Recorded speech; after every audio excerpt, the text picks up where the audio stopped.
What if some of that shit is so big? What if some of that shit is so big it can't be moved? Big, it can't be moved. Big. What if some of that shit is so big? What if some of that shit is so big it can't be moved? Big. It can't be moved. Big.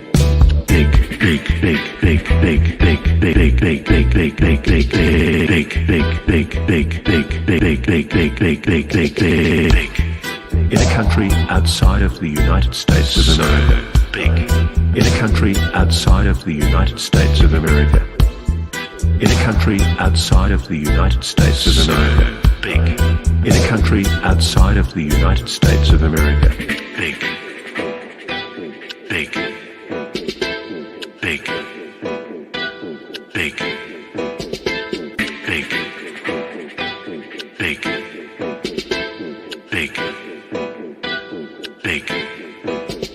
They're too bloody big.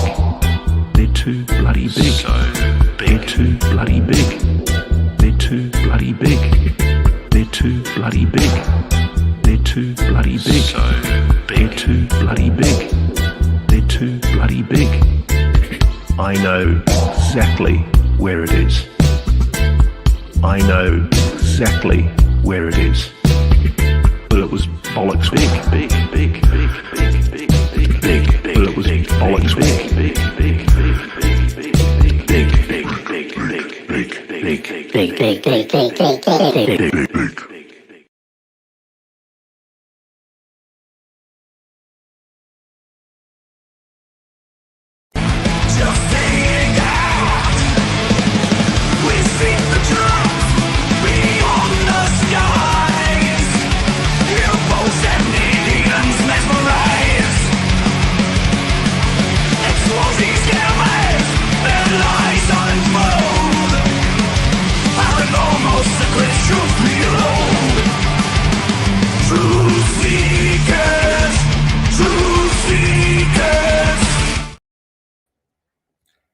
Greetings and salutations, friends, and welcome back.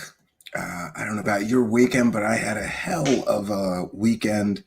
I spent some time at the new studio site. Everything is proceeding just slower than I would like, but that is the way of life. So lately I've been thinking that slow and steady wins the race. Just keep trucking ahead. Also made significant progress on our new set. Yesterday, I keep saying every week, I hope to debut it this week. We'll see what happens. We want to welcome all of you. Tonight we'll be doing a very special report on the people who are actively promoting, and some would say profiting from, in some cases, uh, alleged UFO whistleblower Dave Grusch. And I use the term alleged UFO whistleblower because I'm of the opinion that if you won't provide evidence for your claims, you're not blowing the whistle. We have seen people like Edward Snowden in the past who provide a mountain of evidence along with what they're claiming. David Grusch so far has somebody told me, and I interviewed 40 people. And this is the kick the can game. When are we going to get to hear from those alleged 40 witnesses, firsthand witnesses to alien crash retrievals, perhaps even alien bodies? We did this series here on UFO whistleblowers of the past. We called it a not so brief history of UFO whistleblowers. We have parts 1 and 2 in our archive here. I am also, I had hoped to air it by now, busily creating a not so brief history of UFO crash retrievals. But before we do that, I thought this particular subject should jump the gun here as we evaluate the claims of a so-called whistleblower. Is it important that so many of the people associated with him, closely in some cases, so close he works for one of these people, should we understand that many of these people have made fantastical claims before and been involved in some very shady stories or attempts to generate money through promoting UFO stories, alien stories? Well, it would appear that we have direct connections in some cases between Mr. Grusch and some of what I'm calling the Shady Bunch. These are people who have been actively promoting these stories, some to the tune of profits in the millions of dollars for many years. But one thing you'll find is that despite the incredibly sensational claims, despite the fantastical stories, most of these people, and again, all are either directly or indirectly associated with Mr. Grusch, they don't come through with the evidence. Are we not? I have heard that we are the sum of our friend group. If you are hanging out with losers, you're not going to be very successful. But if you surround yourself with highly successful people, you have a better chance of being successful. So who has Mr. Grusch surrounded himself with? I have been busily watching as the connections between Mr. Grusch and well-known UFO profiteering hucksters has been revealed slowly. And one might ask themselves, wouldn't it have been a direct and more honest approach for Mr. Grusch to introduce himself and to honestly say, I've been hanging out with all of these people at UFO conventions and Star Trek conventions, and they've been giving me information, some of which I have repeated in either my interviews or other public appearances.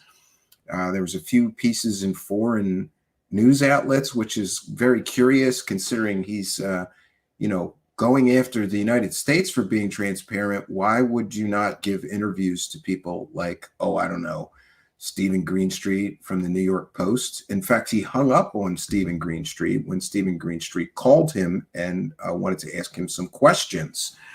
This is very troubling, but I think that I have been saying this time and time again, through the lens of history, we should view fantastical claims.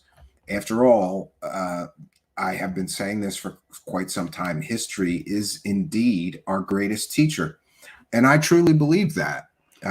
If we look at the history of all of these people that he's either working for, working with, perhaps providing information to, or they're providing information to him, as we evaluate those people, we might get a better understanding about what is likely to happen here.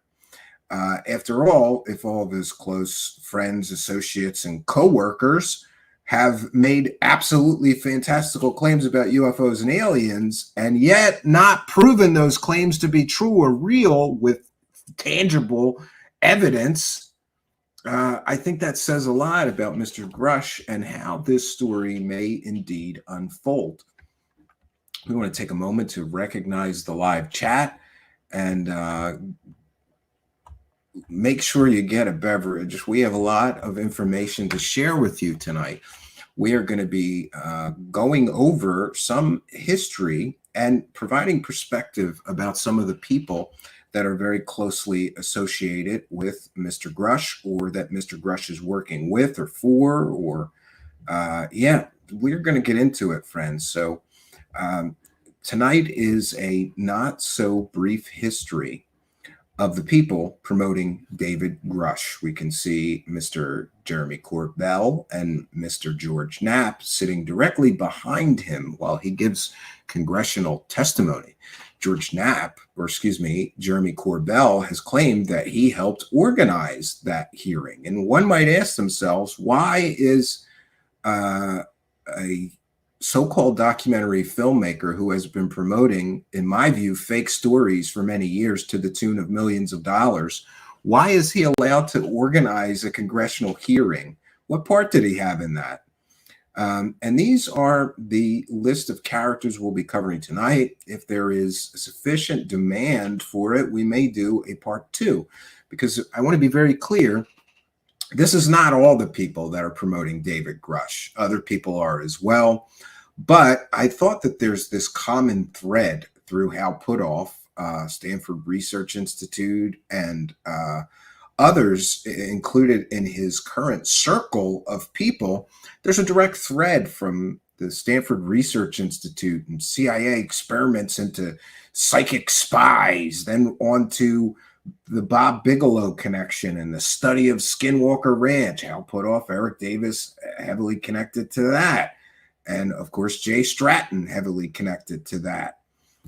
Someone, in my view and opinion, defrauded the United States government for $22 million to study poltergeist, werewolves, ghosts and goblins, as well as UFOs at Skinwalker Ranch. These are people that were directly involved in that. And in fact, Hal Putoff is one of the people who arranged for the sale of Skinwalker Ranch between former owner Bob Bigelow, who took that $22 million in a sweetheart no-bid contract. Nobody bid. Nobody bid for that contract. They just gave Bob Bigelow $22 million to study his own ranch. And they came up with lots of reports of dino beavers and poltergeists and spooky stories, but no evidence. And of course, Hal Putoff and Eric Davis were directly involved with that, as was Jay Stratton. And of course, George Knapp and Jeremy Corbel both made, George Knapp made books, Jeremy Corbel a film about Skinwalker Ranch. There is a sort of profiteering motive and connection between all of these people who are surrounding Dave Grusch right now and heavily promoting his story. I think that history matters. So we are going to get into it, friends. Before we do that, we want to welcome all the live chat members and people listening all over. We're currently on Rumble, Facebook Live. Welcome to the Twitch chatters. Welcome to the YouTube chatters. And the people watching on Twitter as well, or our Facebook Truth Seekers page. Welcome one and all. Maria Rose, I haven't been paying attention. I'm waiting for 10K. Congratulations to Truth Seekers for 8.82 subscribers. How can we get that number up to 9K? Good question. Yeah, and I'm sort of braced myself for low attendance tonight, because the truth is that the Shady Bunch, or the Grift Squad, all the people who are promoting and profiting from the stories of Dave Grusch and this big hysteria that they have created, they don't want to hear the real and true history of all of these profiteering people. They don't want to hear it. So many people will choose to put their blinders on, put your thumbs in your ears. Oh, no, the aliens are real, and Dave Grusch is going to prove it. Even though he's hanging out with all these other guys that never proved anything, I don't want to hear it. I don't want to hear facts and evidence, Steve Cambian. Well, you know what? It's your loss. But we want to welcome those of you who want the full story of what is truly happening here, and we're going to break it all down for you tonight. So we're going to begin our journey with the story of one Harold Putoff, who some people have called the godfather of UFO and paranormal grifting. And I think that is an apt and an appropriate title to give Mr. Hal Putoff. After all, he has been involved in one form or another of sucking money away from both government and individuals, private businesses, anybody who will pay for wackadoo paranormal research. Harold Putoff is right there with his hand out. He was a part of SRI, Stanford Research Institute, and studied psychic spies and tried to develop remote viewing superheroes for the United States government. It's so stupid. Then he goes on to have a hand in the whole Skinwalker Ranch investigation that was a complete and total joke. And then on to TTSA, where somebody collected $3 million from investors before suddenly a bunch of people quit and nobody ever made any money on their $3 million worth of investment. I challenge you to find one person. What happened to all that money? Hal Putoff got some, didn't he? He got paid, right? Elizondo got paid. You know who didn't get paid? The people who invested money in TTSA. And of course, there's a possible SEC investigation into that. We'll detail more for you, but let us begin with the journey and story of one Harold Putoff, known commonly as Hal Putoff. Hal Putoff is a controversial, what some people will call parapsychological researcher. But it's important when we get into him that we unravel the government funding he has sucked up, his CIA involvement, and perhaps financial shenanigans involved with some organizations that he directly profited from. We're going to delve into the enigmatic career of Hal Putoff. And we're going to talk about his involvement in controversial parapsychological research, particularly during his tenure at Stanford Research Institute. A lot of people don't know Stanford Research Institute is not directly connected to Stanford University. And myself and many other people believe that they use that name in order to project an air of academic and scholarly credibility, which is truly not there. Certainly the people who were involved in it early had a connection, but those connections were severed. We're going to explore Mr. Hal Putoff's association with the government funding that he has always been there to get his hands on, including the CIA's interest in psychic research known as Project Stardate. We should also be sure to mention his collaboration with figures like Uri Geller, his extravagant expenditures on remote viewing and psychic phenomenon research. It's important to note that Mr. Putoff once declared Uri Geller's superpowers genuine and real. That's after getting a lot of government and I believe CIA funding to study Mr. Geller. It's important to note that Uri Geller would later admit at international conventions of stage magicians that what he did was use magic tricks. He had no psychic powers. And in fact, Uri Geller sold the secrets of how to do many of the tricks, some of which he used on Hal Putoff, to other magicians in a very expensive and lengthy course. Interestingly, Hal Putoff was fooled by Uri Geller with literal children's magic tricks. This is important in evaluating Mr. Putoff's discernment capabilities and his cognitive bias. How could a man that's so educated, a physicist, be fooled by children's magic tricks? But he was. and wasted how much government taxpayer dollars studying a guy doing children's magic tricks, then declared him to have real and genuine psychic superpowers. We should also mention his involvement with To the Stars Academy and highlight potential financial irregularities and the possibility of a Security and Exchange Commission investigation into To the Stars Academy. Hal Putoff is a physicist by training, and he gained prominence through his involvement in various unconventional and often controversial research endeavors, notably in the realm of parapsychology or psychic research. But we're going to aim to critically analyze Mr. Putoff's career and focus on his work with the Stanford Research Institute, as well as his collaboration with the CIA and other governmental agencies, and his financial dealings within the paranormal research community. Putoff's association with Stanford Research Institute marked a pivotal juncture at his career, in fact. And during his tenure at SRI, Putoff and his colleague Russell Targ received substantial funding from government sources, most notably from the Central Intelligence Agency. But I challenge you to go try to find out from the CIA how much was spent on psychic research.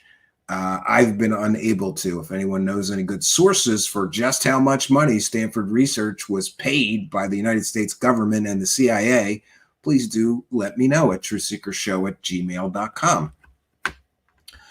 And it's important to note that the CIA's involvement in psychic research, colloquially known as remote viewing, aimed to harness the purported abilities, supernatural abilities, of individuals like Uri Geller to gather intelligence for the United States government and, in some cases, spy on the Soviets.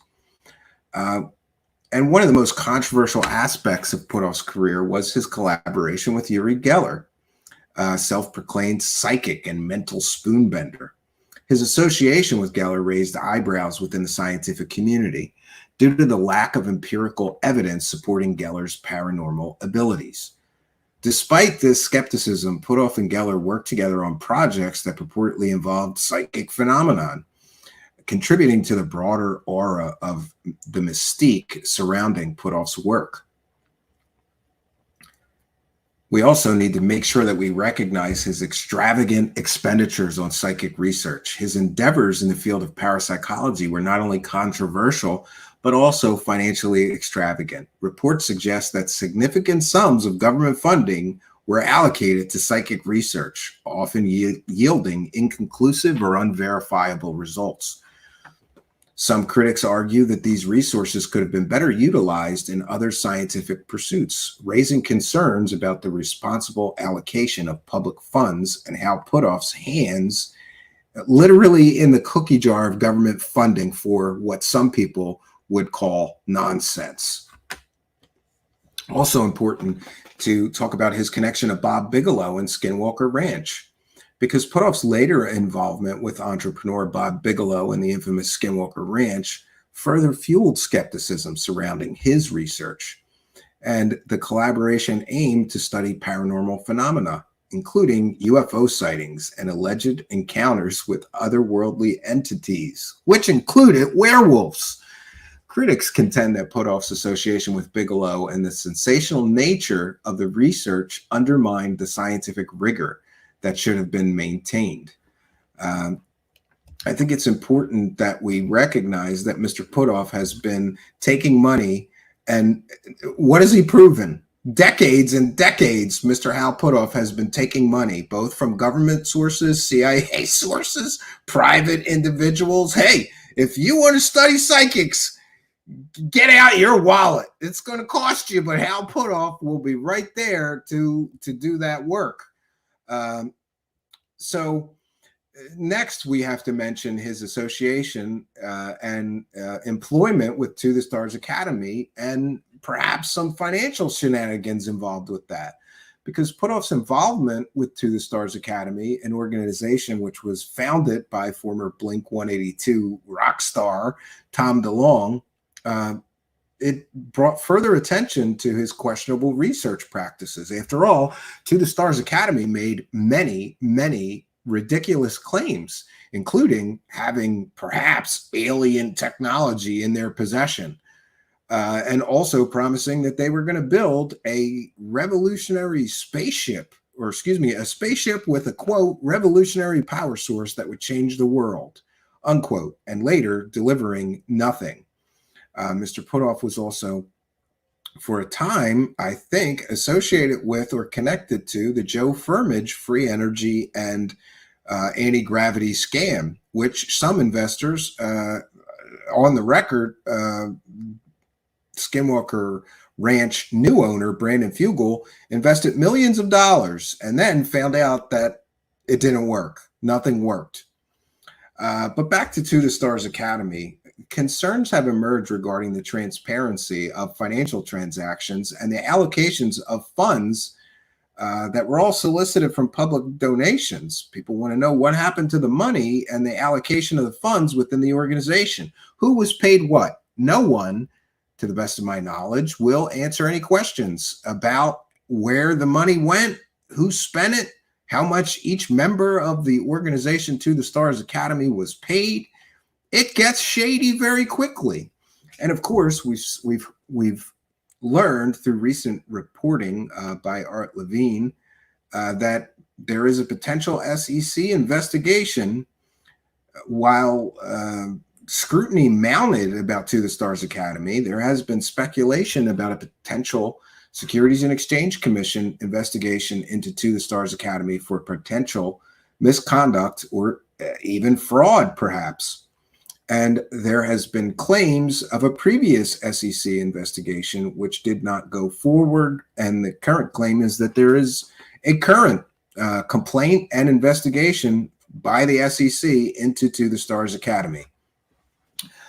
And critics like me, quite honestly, argue that Putoff's association with To the Stars Academy, along with his history of controversial research and let's just call it paranormal profiteering, I believe that warrants a thorough examination of any organization he is a part of's practices, especially when it comes to financial matters.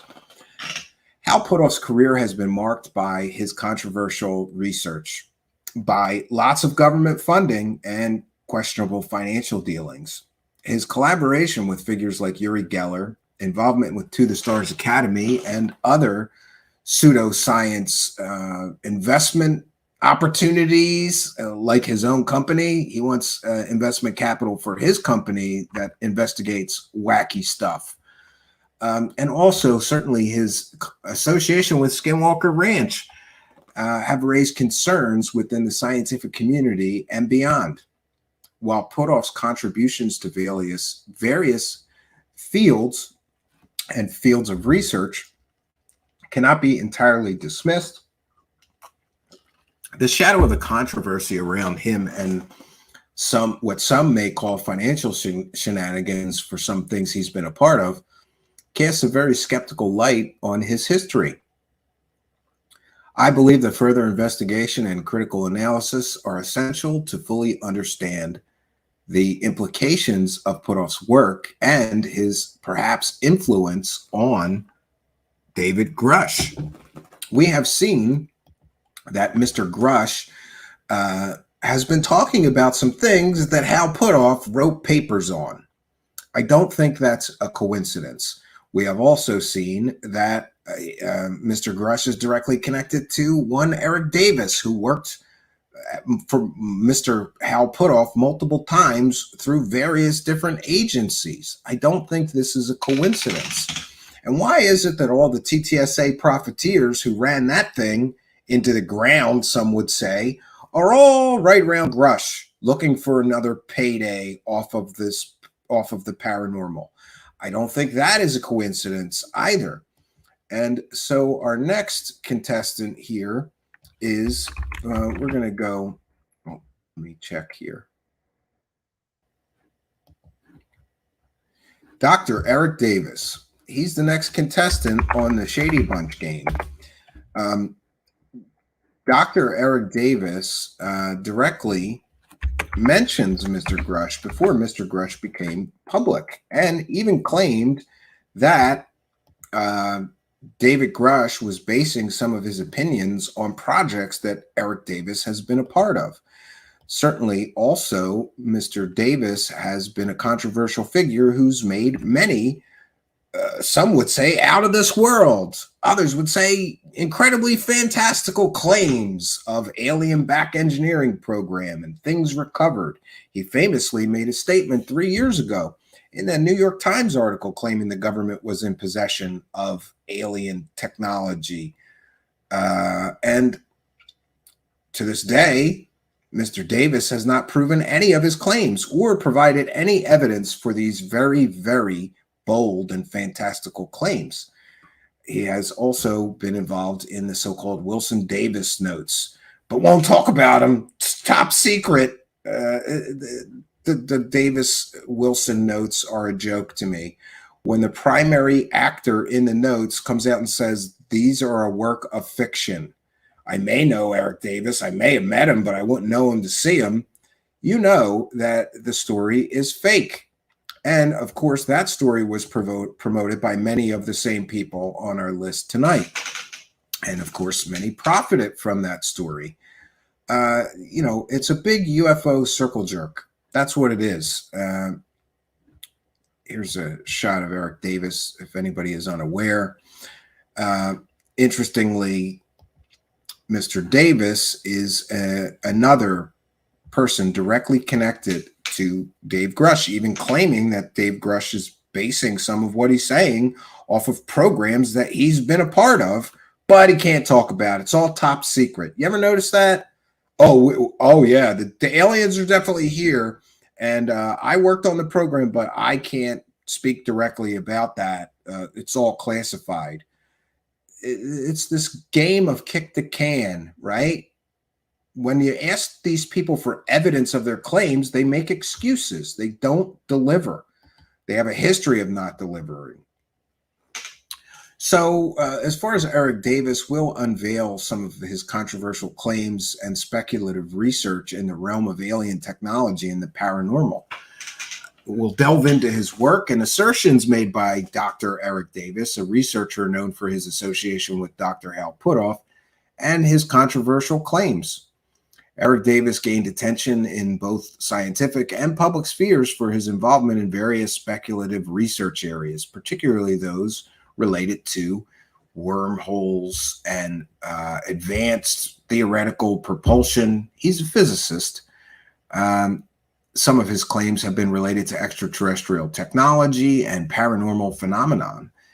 He famously said that people don't understand UFOs because poltergeists are always associated with UFOs. That's right. UFOs have some connection to ghosts.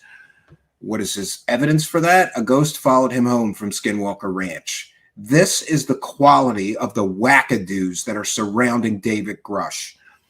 And, my aim is to just critically assess, maybe help you guys think through this. We have to critically assess and work our way through the controversial claims put forth by Dr. Davis. And there have been many claims of aliens and alien technologies and crash retrieval programs. What evidence has he provided? None. We can try and examine the evidence, but he doesn't have any. He has stories. And we can try and examine the implications of his assertions and claims. One of the most notable aspects of Dr. Davis' work is his claim that the U.S. government has been engaged in a crash retrieval program and has retrieved alien technology, craft not of this earth. He suggests that certain advanced technologies, including propulsion systems and energy sources, have been derived from extraterrestrial sources. This assertion, of course, is controversial due to the lack of verifiable evidence that he presents and the speculative nature of his claims. Until he provides evidence of these huge claims, they are nothing more than speculation.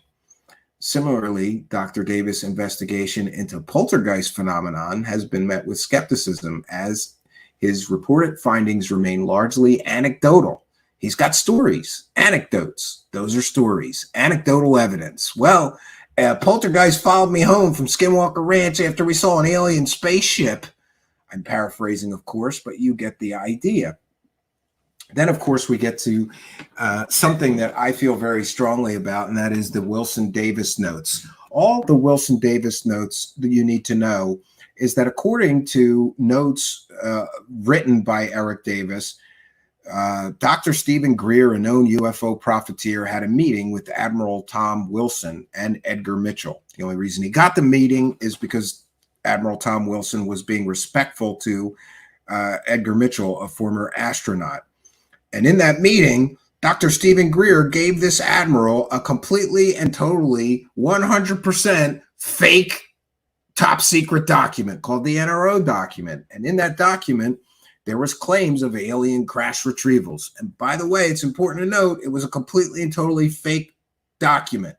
But if you believe the claims of Eric Davis and others, Dr. Stephen Greer and others who have promoted and profited from these notes, a decorated Navy admiral just jumped to go investigate for 6 months or months claims of top secret projects involving alien technology. And the catalyst for him to jump and do that was a completely and totally fake document. But a decorated Navy admiral was too stupid to know that that document wasn't real. This is absolutely ridiculous and stupid. A Navy admiral has an entire staff. If somebody gave him a document purporting to be a top secret document, the first thing he would do is give it to his staff and have them verify and authenticate that it was a real document. But this decorated Navy admiral didn't do that. Instead, he went on a wild goose chase looking for aliens and crash retrieval programs for months and was denied access.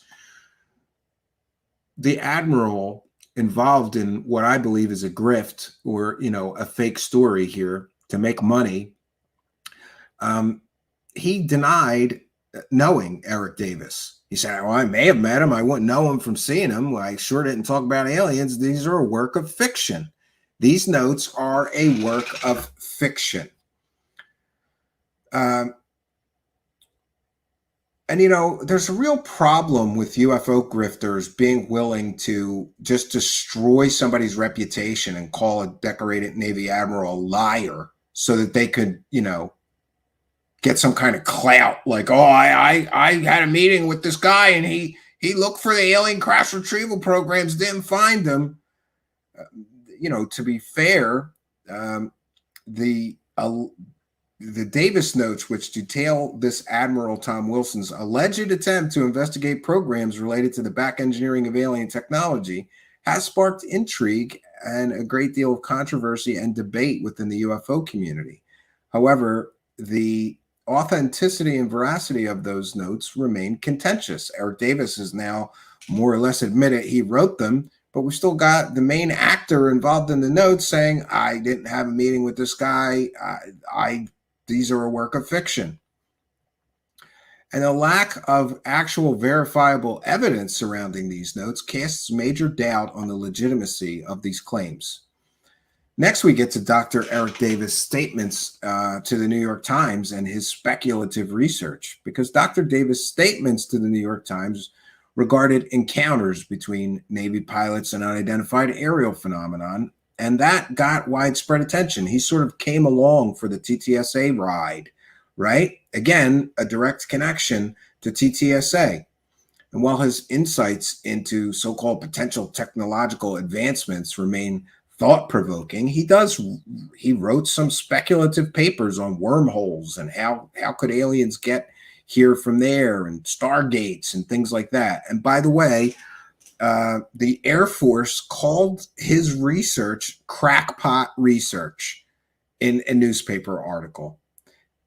This man has been called a crackpot by one arm of our government, while at the same time, other arms of our government are somehow hiring him to do things, right? And again, money plays an important part in Dr. Eric Davis' promotion of alien and exotic technology. Dr. Davis' forays into topics like black holes, stargates, and faster-than-light travel do raise some eyebrows within the scientific community. After all, speculation is a part of science. But without detailed experiments to prove any of his theoretical physics, they're more stories, anecdotes. And these subjects often fall outside the bounds of established scientific paradigms, even cutting edge research. Dr. Davis' involvement with paranormal research, including poltergeist investigations, Skinwalker Ranch, and other claims, add a layer of complexity to his scientific credibility. I think we have to view things through a total lens. It's the lack of empirical data and reliance on, again, anecdotal accounts hinder the rigorous evaluation of his claims. I would argue that Dr. Davis' willingness to explore unconventional topics may compromise the scientific rigor required for a real or meaningful investigation into whether his claims are real and true and factual or just wackadoo stories. His work in the realms of alien technology, paranormal phenomenon, and speculative physics presents a perplexing conundrum for public discourse. After all, how can we take him as credible if he's talking about ghosts following him home from a spooky ranch in the form of Skinwalker Ranch? While his contributions, I recognize, to theoretical physics and unconventional research are not without merit, the lack of evidence and speculative nature of his claims warrant more critical scrutiny. Remember that Dr. Eric Davis is one of the people that apparently is feeding information to Dave Grusch, or was feeding him information before he began making these claims. Here we have Dr. Davis, who made these claims of the government being in possession of non-human technology 3 years ago, and also being involved in this notes that many people, these Davis Wilson notes that many people believe are just another story to make UFO dollars. Again, all unproven claims. It's been years since he made the claim to the New York Times. Where is the evidence? Next, of course, we get to one Lue Elizondo. But before we do that, we'll check in with the live chat. Good to see so many people here. We have great turnout tonight. If you're just joining us, you are watching or listening to Truth Seekers, and we are going over the not so brief history of the people promoting Dave Grusch and his stories. Next, of course, we get to Lue Elizondo, who should be no stranger to this show. Everybody knows how I feel about him. Oh, before we do that, let me go over back to I had something to share from Stephen Greenstreet about Mr. Davis, and I think is important. So we'll get that going. 1 second. Oh, and before we do that, I'm going to share two things. Before we get too far in the weeds, I apologize. My notes are a mess here. The Soul Foundation for Advanced Studies is likely a reference to the legendary Institute for Advanced Studies. So here is another connection to Hal Putoff, the agent of record for the nonprofit of Nolan that Grusch is part of, and their registered patent is listed as Ignite. Ignite has their senior VP and chief strategy officer listed as Joseph Donato, a known associate of Lue Elizondo. So there's all these connections. Dave Grusch is working for Gary Nolan.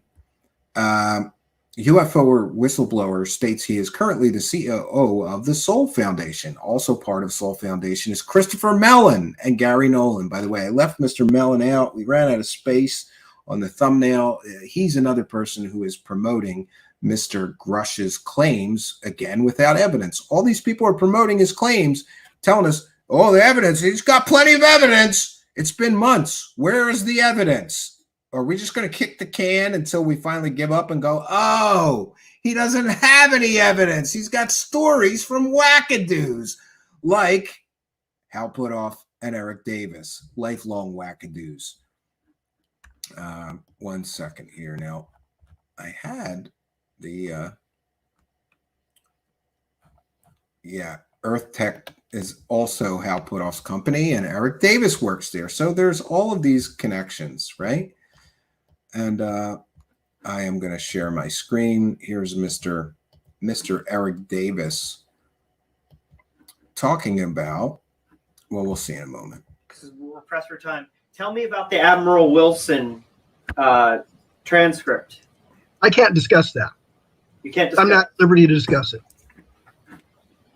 He's not at liberty to discuss it. His names are all over it. Why would he not confirm or deny that he wrote those notes until years later? It's because of the kick the can game, friends. You give as little evidence as you have to promote the mystery and make all the money, and you don't give details until you're forced to. Because you're all over the. Oh, I know. All over it. Yeah. They were leaked out of Ed Mitchell's estate. There's nothing I can say about it. There's nothing he can say about it. It's all top secret. But yet, the DOD cleared David Grusch to talk about alien bodies and UFO crash retrieval programs, which by definition means that those things are not classified. So why can't Eric Davis talk about it? Is it because this was a big bluff and he knows the story is fake and he doesn't want to give any more details? This is where we really get into the weeds with some of this stuff. But it's enough to say that these people who are all closely associated with Grusch, and some of which are promoting or profiting from his stories, have been doing this for years and never proving anything. So maybe, just maybe, we need to temper expectations, right? It may be important to temper expectations. And then we get to Mr. Lue Elizondo, who has ran an imaginary Pentagon UFO program in the land of make-believe that was funded to $22 million. And it was a secret program, and he was the director of it. All of these details were given in a New York Times article some years ago, and that all turned out to be factually inaccurate.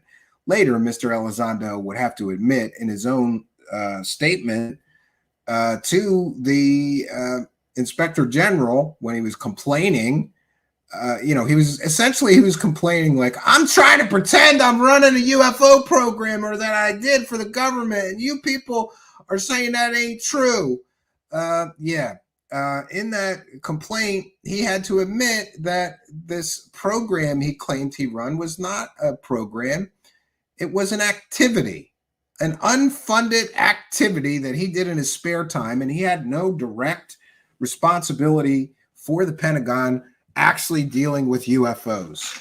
How much money has Elizondo made? And in my view, he should give it all back. If he can't prove that he was all the things he claimed when he took the TV show deal, the TTSA money deal, the book deal, maybe he should have to give all that money back unless he can prove the original claims he made to the New York Times. After all, Mr. Elizondo was the primary source of that article. So if he didn't lie to them about what he did for the Pentagon, who lied to them? These are important things. And of course, we also have Brian Bender, who claims that Mr. Elizondo has groomed Dave Grusch for his new role as a so-called whistleblower. Great. So we have somebody who lied to the New York Times, manipulated all the information so that he could get TV show deals and documentary deals and book deals and speaking fees. We have that guy teaching the new guy how to do that. Is that what's going on here? Lue Elizondo has been a central figure in the UFO community, I think unfairly, for years. After all, his original story is a complete and total lie. And he's known for his claims about a $22 million secret Pentagon UFO program, the existence perhaps of extraterrestrial beings, and his involvement with organizations like To the Stars Academy. He's made some incredibly controversial statements in public, never proven anything. And then there is his alleged use of sock puppet accounts, his manipulation of the UFO community, financial gains from TV show deals, speaking engagement, book deals, money from To the Stars Academy. Nobody knows how much he got from To the Stars Academy, but I guarantee that he made more money off of To the Stars Academy than any of their investors did. And maybe the SEC investigation will force him to disclose how much of that money raised for TTSA was he paid? There is we're going to be talking about scrutiny when it comes to Mr. Elizondo. He's the guy grooming the new guy. We have to scrutinize him and his previous claims. Lue Elizondo did capture the imagination of UFO enthusiasts and some members of the wider public with his bold assertions about UFOs and extraterrestrial phenomenon. But of course, we have to highlight his false claims of a $22 million secret Pentagon UFO program he was the director of, because that's one of the most contested aspects of Elizondo's narrative, is his assertion of having run a $22 million Pentagon UFO program that he was the director of. Skepticism has arisen over the lack of concrete evidence substantiating this claim. And don't anybody show me the Harry Reid letter, because Harry Reid is the person who many people believe is responsible for taking $22 million of taxpayer money to fund a ghost hunt, okay? He's not a credible source. That's the only source that says Elizondo wasn't lying to the New York Times and that he really ran a program called that. The Pentagon has made repeated statements that Mr. Elizondo had no assigned responsibilities with the Pentagon around UFOs. If the program was real, they would not do that.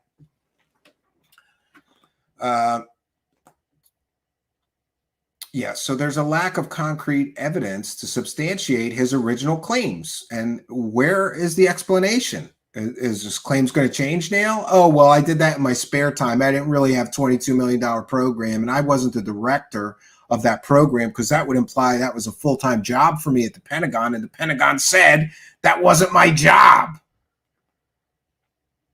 There is no concrete evidence substantiating this claim unless you accept the the wackadoo prover maneuver, when one wackadoo who's on the take for UFOs and aliens making money for them and their friends substantiates the claim of another UFO profiteering whore. There is a severe discrepancy between Elizondo's portrayal and official statements from the Pentagon. Elizondo's assertion that some unidentified flying objects may have extraterrestrial origins has garnered both fascination and skepticism. Some critics, like myself, point to the absence of empirical proof supporting his claims or actual evidence. Again, what do we get? Stories. Are we getting the theme here now? This is what you get from all these people. You get stories. But those stories, even though they're purported to be true, the proof that they are true never seems to materialize. And in fact, the stories fall apart sometimes over time and under scrutiny. The assertion that humans are not alone in the universe raises questions about the level of evidence required to make such extraordinary claims. And then, of course, there's the controversial use of sock puppet accounts. Mr. Elizondo apparently or allegedly used anonymous social media accounts or sock puppets to attack his critics. And that certainly raises ethical concerns about Mr. Elizondo's true motives and the nature of his, let's just say, moral compass or lack of one. After all, why does he need to hide behind fake accounts and attack critics? And while we're on that subject, according to a witness, Mr. Elizondo directed some people to go and attack his critics on the internet, defend his honor and his family's honor. And they did. Doxing people, threatening people, intimidating people, harassing people. I have been a victim of that, and so has my family. Mr. Elizondo, coward that he is, has still yet to address the allegations made against him concerning purposefully and willfully directing people to attack people critical of his stories and his narratives. His manipulation of the UFO community and his intelligence training also should be mentioned. He famously, after all, said, "I'm a counterintelligence agent. That's what I do." And in 2008, I was asked to apply those skills to the UFO community. Many people claim that Elizondo employs his intelligence background to manipulate members of the UFO community. to attack his online critics, and that certainly highlights the potential misuse of his government intelligence training. The alleged exploitation of trust within the UFO community raises questions about his ethical responsibilities and the ethical responsibilities he has with making extraordinary claims with no verifiable evidence or proof. Again, anecdotes and stories. Then we get to Mr. Elizondo's financial gains from media deals and book engagements. And let's not forget TTSA, which many have called a techno scam.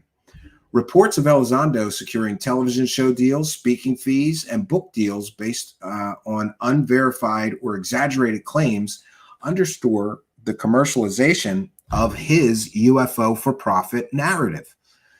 His pursuit of financial gains through sensationalism may compromise the credibility of his assertions and intentions. At least they would to most rational people. And then, of course, one of his most controversial things, and again, none of the things I'm being critical of him will he actually talk about or accept questions about. Why not? These are questions that demand answers, Mr. Elizondo. And if you're too cowardly to answer the questions, I'm just going to keep asking them until you do. One of his most controversial associations was with To the Stars Academy, which may be under investigation by the Securities and Exchange Commission for some form of financial irregularities or fraud. Elizondo's involvement, and that's alleged, Elizondo's involvement with To the Stars Academy, which raised by some accounts, $3 million from investors with promises of revolutionary technology, has drawn an incredible amount of scrutiny. The lack of substantiated progress and transparency of that organization raises concerns about the accountability of organizations in the UFO research field, and especially raises concerns about Mr. Elizondo's lack of moral compass, or alleged lack of moral compass. Lue Elizondo's claims and activities within the UFO community present a very complex web of deception, lies by omission, exaggeration, intrigue, speculation, with no skepticism involved. While his contributions to the public discourse about UFOs is recognized, the lack of evidence, allegations of him being so manipulative with people, and his constant need for financial gains derived from UFOs and from his unproven or exaggerated claims, all these things call for a cautious and critical evaluation of his assertions. And as the UFO phenomenon continues to captivate the public interest, Lue Elizondo is not doing any good with deceptive, exaggerated claims and a lack of substantial and supportive evidence to back up those extraordinary claims. All right, next, we'll check back in with the live chat. If you're just joining us tonight, you're watching Truth Seekers, and we are presenting a not-so-brief history of the people who are promoting David Grusch, alleged UFO whistleblower. Next, we're going to get into, but before we do, Mr. Elizondo's book may not be coming out and this summer, and has been pushed back, to my knowledge, several times from a scheduled publish date. Could it be Mr. Elizondo's original narrative collapsing down like the house of cards of exaggerations, half-truths, and lies by omission it was built on have anything to do with his book not being published when it was supposed to? Are they just trying to wait it out? We call that the Cosmic Con Shuffle. When you really get caught lying about something, you got to go away for a little while, right? Do Cosmic Con Shuffle, and then you come back with brand new stories you're not going to prove. Just like the last stories that you said that you didn't ever prove. Here's him making some pretty bold claims. And of course, any show that has disclosure in the title is a shit show of misinformation, disinformation, half-truths, lies, fairy tales, and delusions. Don't watch any show with disclosure in the title, I'd like to switch this round and first of all start off by congratulating you on the recent announcement that you're bringing out a book. Oh, yeah. It's a recent announcement. Oh, wait a second. Let me fix this here. And we're going to put our fair use banner up as well. This is a transformative work. We're educating the public and giving you a breakdown of all of the history of some of these, the people I'm calling the Shady Bunch. We're bringing you their history. This is a fair use of this material. We'll be discussing and critiquing the video we're sharing. We're also using this video to educate the public about people making extraordinary claims surrounding UFOs and aliens. So congratulations on that. Now, thank you. A lot of people saw this headline article within the Hollywood Reporter that the book will reveal shocking details. And now we all know what people on social media like. A lot of are speculating and making claims that it's a pay for disclosure tactic, which of course they're going to. Can you just set the record straight, please? Yeah. Shocking, right? Why would he wait with the evidence until he had a book deal if he really cared about disclosure? Why doesn't he just drop the evidence, right? It's always, everything these guys do is profit driven. We heard details of Mr. Grusch beginning to say something, talk about a certain thing to the Canadian member of parliament he met with the week of May 15th. Ross Coulthart cautioned him, no, we have to save that for the documentary, right? It's always about the payoff. Where's the payoff? They for disclosure people, they sure don't disclose much, right? Not until the floodgates of UFO cash open for them. And so we can... Yeah, I mean, first of all, what I'll say is that I'm writing the book. Second of all is that the intended audience is for a lot of people that have never even gone to UFO Twitter. You know, what I will say, and I won't go into many more detail than this, is that the purpose of the book is going to be very, very apparent when it comes out. And I think people who know me are going to be like, that clever guy. People who don't know me are going to probably wind up having to eat some of their words. You know, it's funny to watch social media and people go way out on a limb and start making speculation, wild speculation. It's a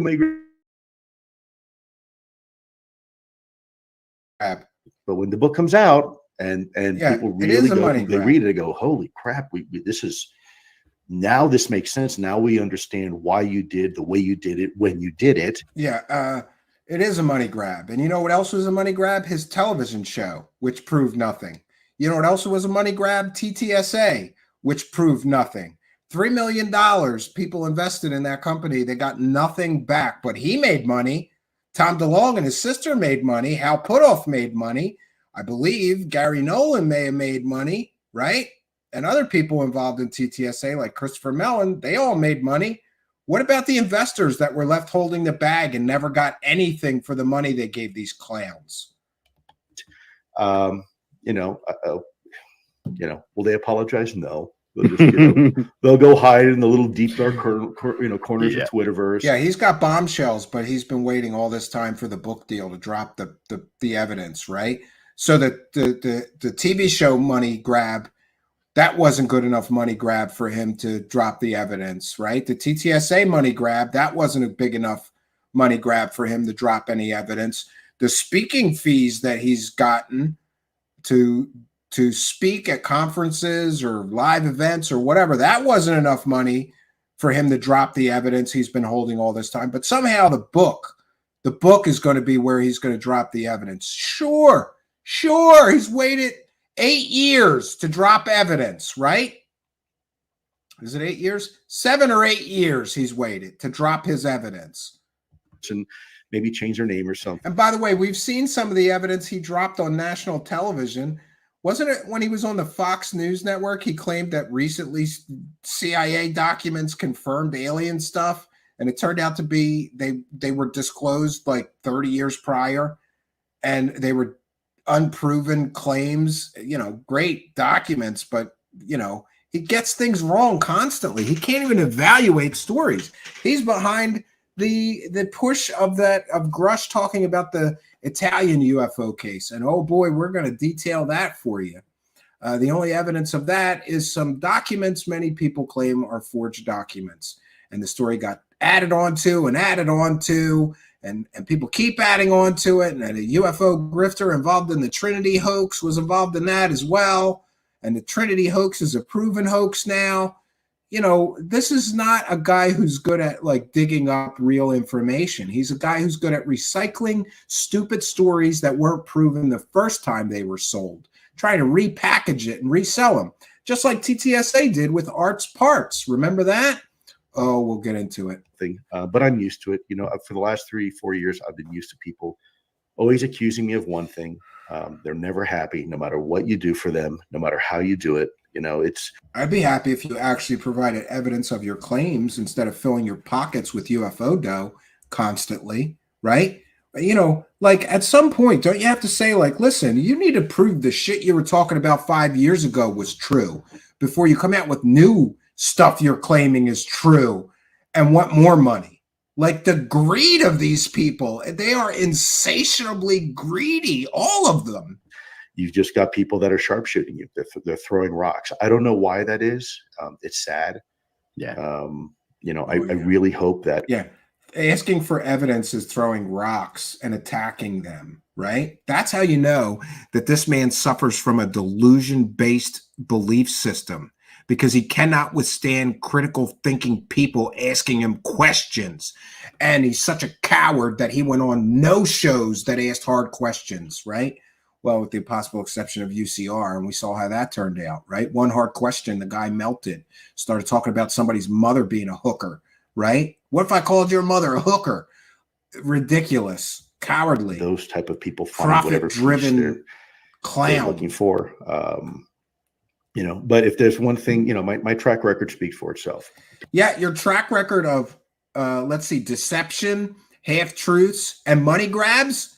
Your track record of half-truths, deception, false information given to reporters, false information given to members of the media at some of your media appearances, your constant money grabs and need for the UFO community to pay your bills for the past 8 years.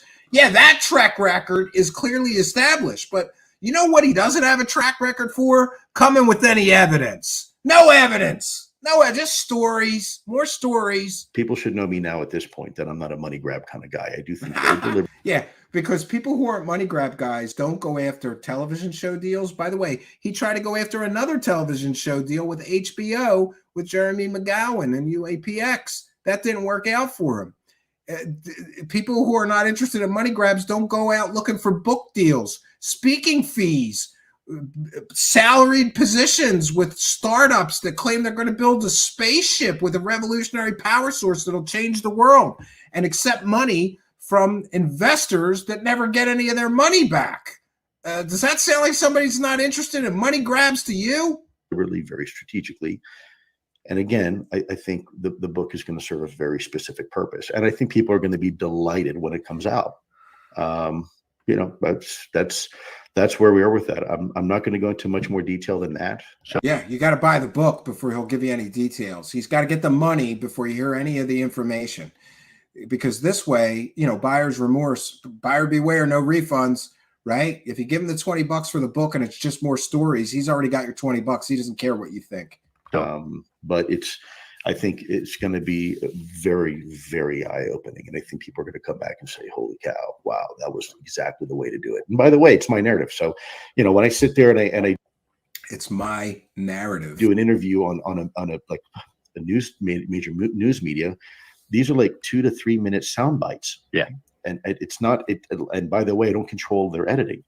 This is blame those people for things that you've said that you've never provided evidence for. It's the editor's fault.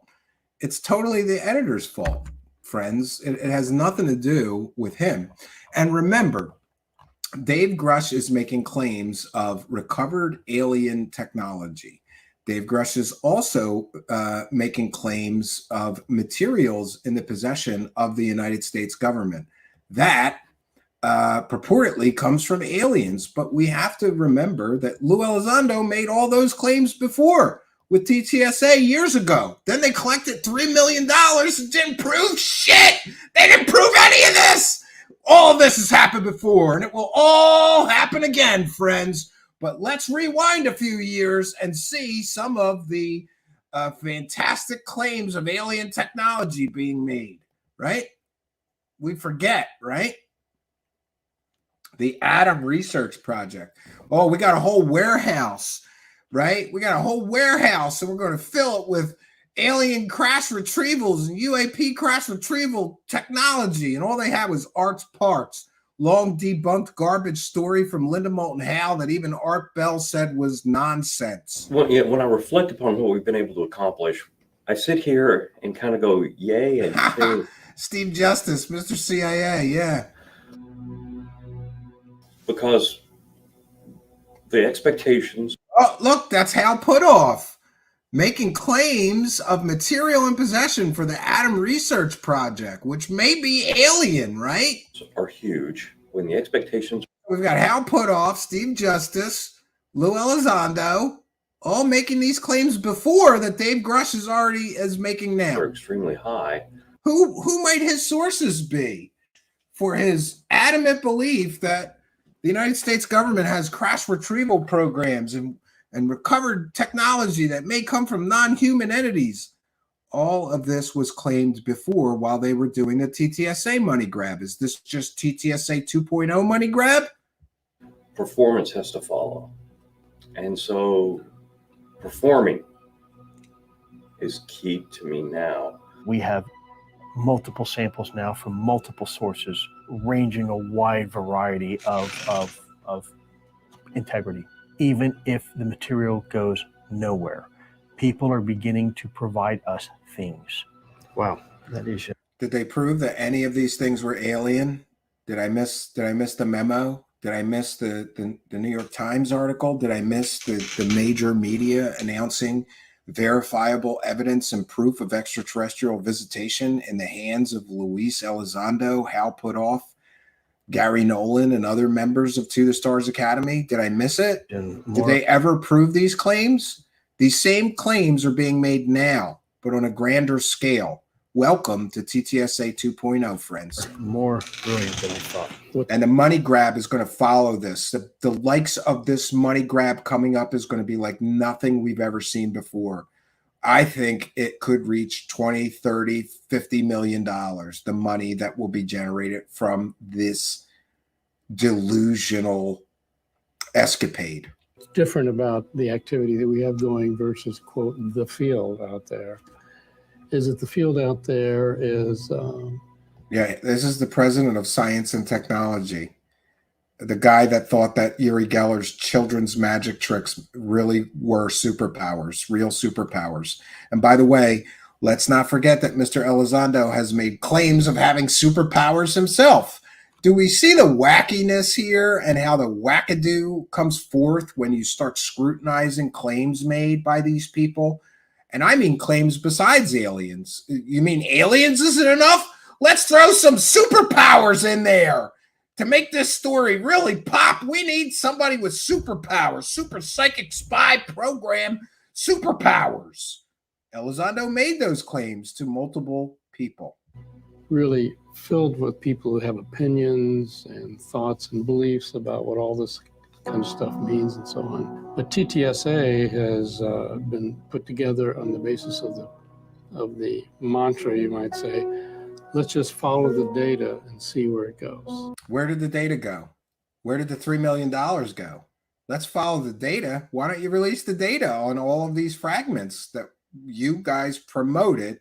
And I get it. They're very careful. Oh, it's UFO, UAP material. We didn't say it was alien. You're implying that, of course, and you're promoting it as extraordinary, right? And Tom DeLonge famously went on Joe Rogan and made all kinds of claims about floating metal, you know, and all kinds of claims that were never proven. None of this was ever proven to be anything other than metal junk and trash. It is a bit like a fine art dealer, right? You're always looking for that lost Picasso. Chances are everybody comes to you and says, I have a lost Picasso, and it's probably someone's finger painting that they did in high school.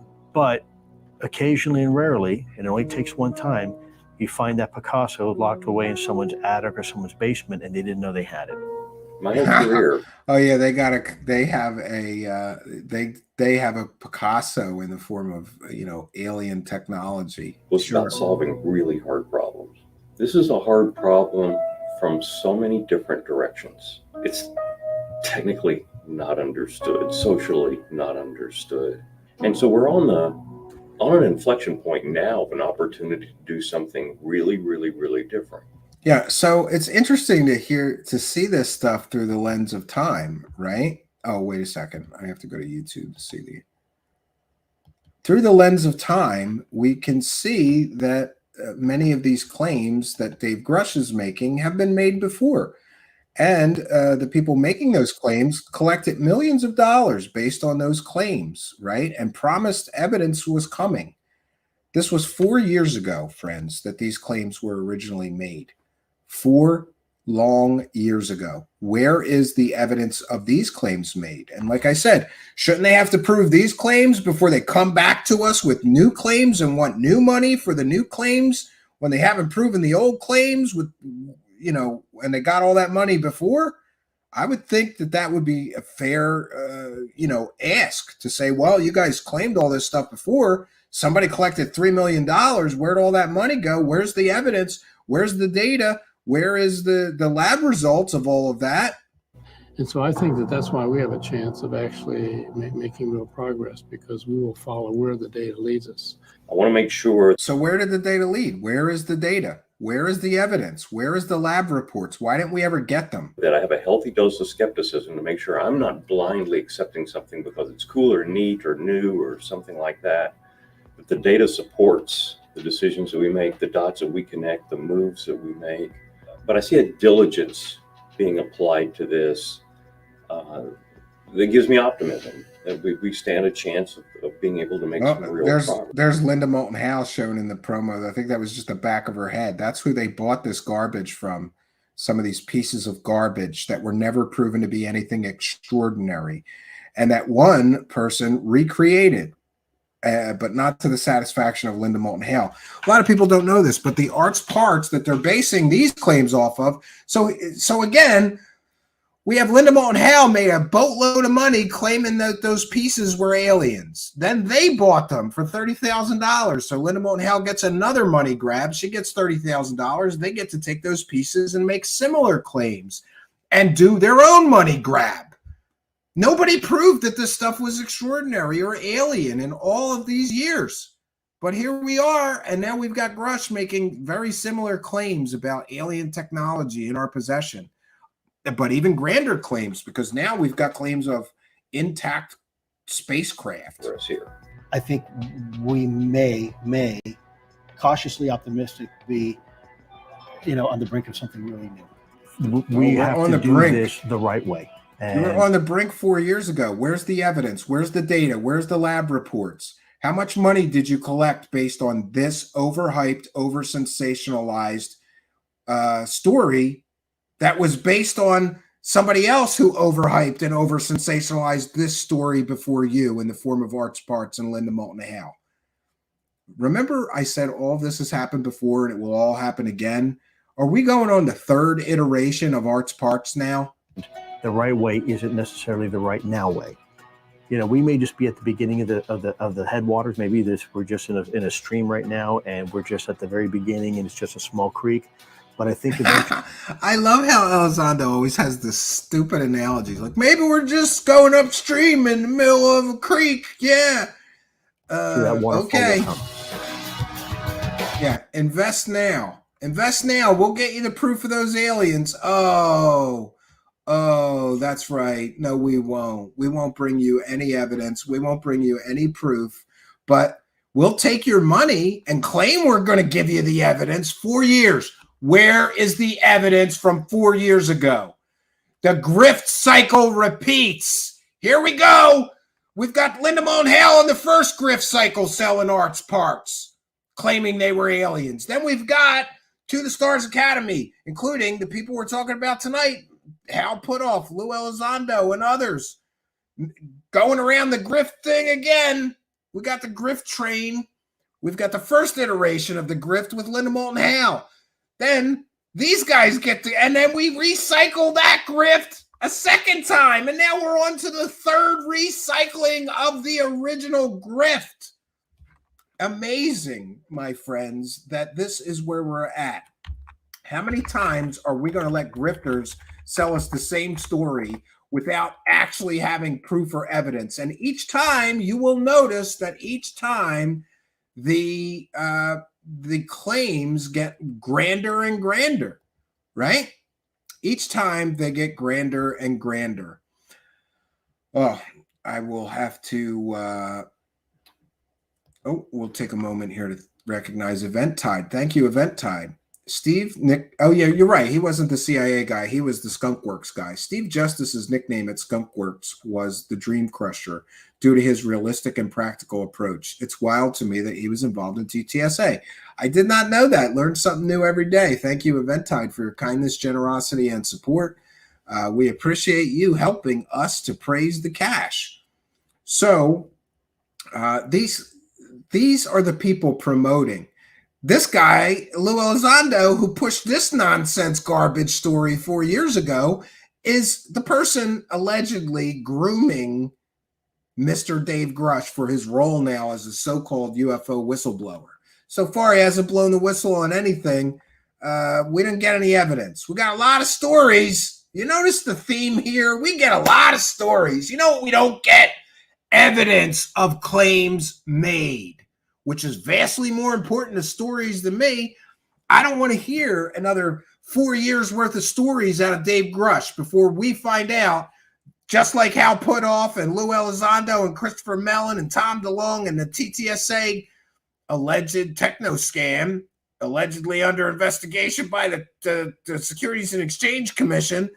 I don't want to wait 4 years with Grusch before we find out, just like I just showed you. They've got no evidence. They've got no proof. They've got stories. And this is next on our list here. We're going to get to Mr. J. Stratton, who is interesting. 1 second here. You ever have sound playing and you don't know where it's coming from? Not good. Okay, let me get rid of that. We're good again. All right, let me find our next piece to share with you. I'm going to share this from my Twitter. You should follow me on Twitter. It's at Stephen Cambion on Twitter. This is from Stephen Greenstreet. Interesting. Jay Stratton. Jay Stratton was the former director of the Pentagon UAPTF, Unidentified Aerial Phenomenon Task Force. And he talks about his ghost encounters on History Channel's The Secret of Skinwalker Ranch. Jay Stratton believes that his house is haunted by UFOs, werewolves, and violent poltergeists. This man, Jay Stratton, was David Grusch's direct supervisor, his boss. And I think when evaluating the claims of David Grusch, we probably want to know, we probably should recognize and want to know that his former boss in the job where he's investigating UFOs is Jay Stratton, again, former director of the Pentagon's UAPTF. And he talks about his ghost encounters on the History Channel's The Secret of Skinwalker Ranch. And Mr. Stratton believes that his house is haunted by UFOs, werewolves, and violent poltergeists. Can you say wackadoo? Can you say it? Repeat after me. Wackadoo. Wackadoo. This is one of the people promoting and perhaps soon to be profiting from Dave Grusch and his claims of alien spacecraft. This guy's cashing in big time. Cashed in with George Knapp with a book about what? Skinwalker Ranch. You notice how it's all connected? The Skinwalker crowd and the TTSA crowd, they're connected at the hip. Oh, it's like grifts of a feather. They grift together. That's what they do. I think it's important that we recognize that Mr. J. Stratton has got a lot of profit-driven motives himself. Now he's a star of Skinwalker Ranch television show, and his book, he did a book, right, with George Knapp. So he has had a controversial involvement in UFOs. He's a former U.S. government agent and who makes many paranormal phenomenon claims, particularly in relation to his association with Skinwalker Ranch. He's made claims of ghosts, he's made claims of UFOs, and he's made claims of poltergeists. You know what he hasn't done? Proven any of his claims are true. Proven any of his stories are true. But that hasn't stopped him from cashing in on the Skinwalker scam and UFOs any chance he gets, right? We got a book deal. We got a TV show deal. Do you notice the pattern here? We got Elizondo with TV show deals and book deals. Now we got Jay Stratton with TV shows and book deals and maybe documentary deals. And maybe Lue Elizondo is going to have a documentary deal and live speaking fees. And Jay Stratton is signing up for those live speaking fees as well, perhaps, right? Do we see the profit-driven motive here? Jay Stratton, like a lot of the people we're covering tonight, has a lack of actual evidence. He has profit-driven motives, and his collaboration with figures like Bob Bigelow in a program aimed at investigating the paranormal is very suspicious, to say the least, considering all of the fakery and fraudery that was associated with that investigation. Stratton's contribution to the field cannot be dismissed entirely, but will examine and highlight the need for rigorous scrutiny and skepticism when evaluating claims from this man and perhaps claims from his former employee and underling in the form of David Grusch, former government agent. He garnered attention for his involvement with the paranormal phenomenon, particularly Skinwalker Ranch, and claims of otherworldly occurrences, again, including poltergeists, ghosts, and werewolves. And Mr. Stratton believes that his house is haunted by ghosts and werewolves. The so-called hitchhiker effect, right? Listen, those demons and those werewolves and those poltergeists and those ghosts, they followed me home from Skinwalker Ranch. This is the claims made by the former direct supervisor of David Grusch, this man, Jay Stratton. All right. Stratton's involvement with Skinwalker Ranch, which is renowned for its alleged but never proven paranormal activities, has brought him into the spotlight. His claims of encountering ghosts, UFOs, and poltergeists on the ranch have sparked intrigue, controversy, and serious debate among researchers. However, critics argue that his accounts often lack verifiable evidence, any data at all, any proof in the form of pictures, videos, etc. They also lack rigorous scientific documentation, casting doubt on the reliability of his claims and his testimonies. He, of course, is another person with a profit-driven motive. A consistent point of contention surrounding Stratton's narratives is the dearth of substantial evidence supporting his claims. Critics argue that his willingness to share sensational stories without comprehensive documentation or any scientific verification raises real concerns about the reliability and integrity of his accounts. Are they really true stories? If so, wouldn't they have some evidence attached to them? And why can't we get any evidence? Furthermore, many people, including myself, have made allegations of his profit-driven motives behind his storytelling. And that suggests a potential conflict of interest that may compromise the objectivity of the claims that he is making. After all, if you're getting TV show deals to tell ghosts and alien stories, aren't you going to come up with some more? I think that's a fair criticism of this man. Stratton's collaboration with entrepreneur Bob Bigelow in a program aimed at investigating the paranormal also drew scrutiny. While the program's intentions to explore unexplained phenomenon are commendable, critics question the rigor of the investigations and potential influence of profit motives on the research. We have heard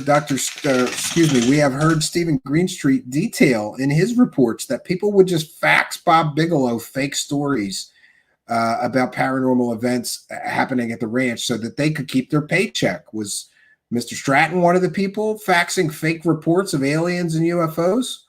The association with Bigelow, a figure with vested interest in paranormal ventures, raises serious concerns about his objectivity and the credibility of findings that he claims he has made.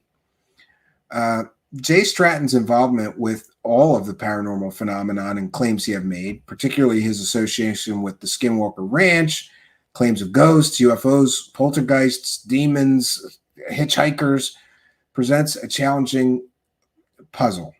Are we simply to accept extraordinary claims made with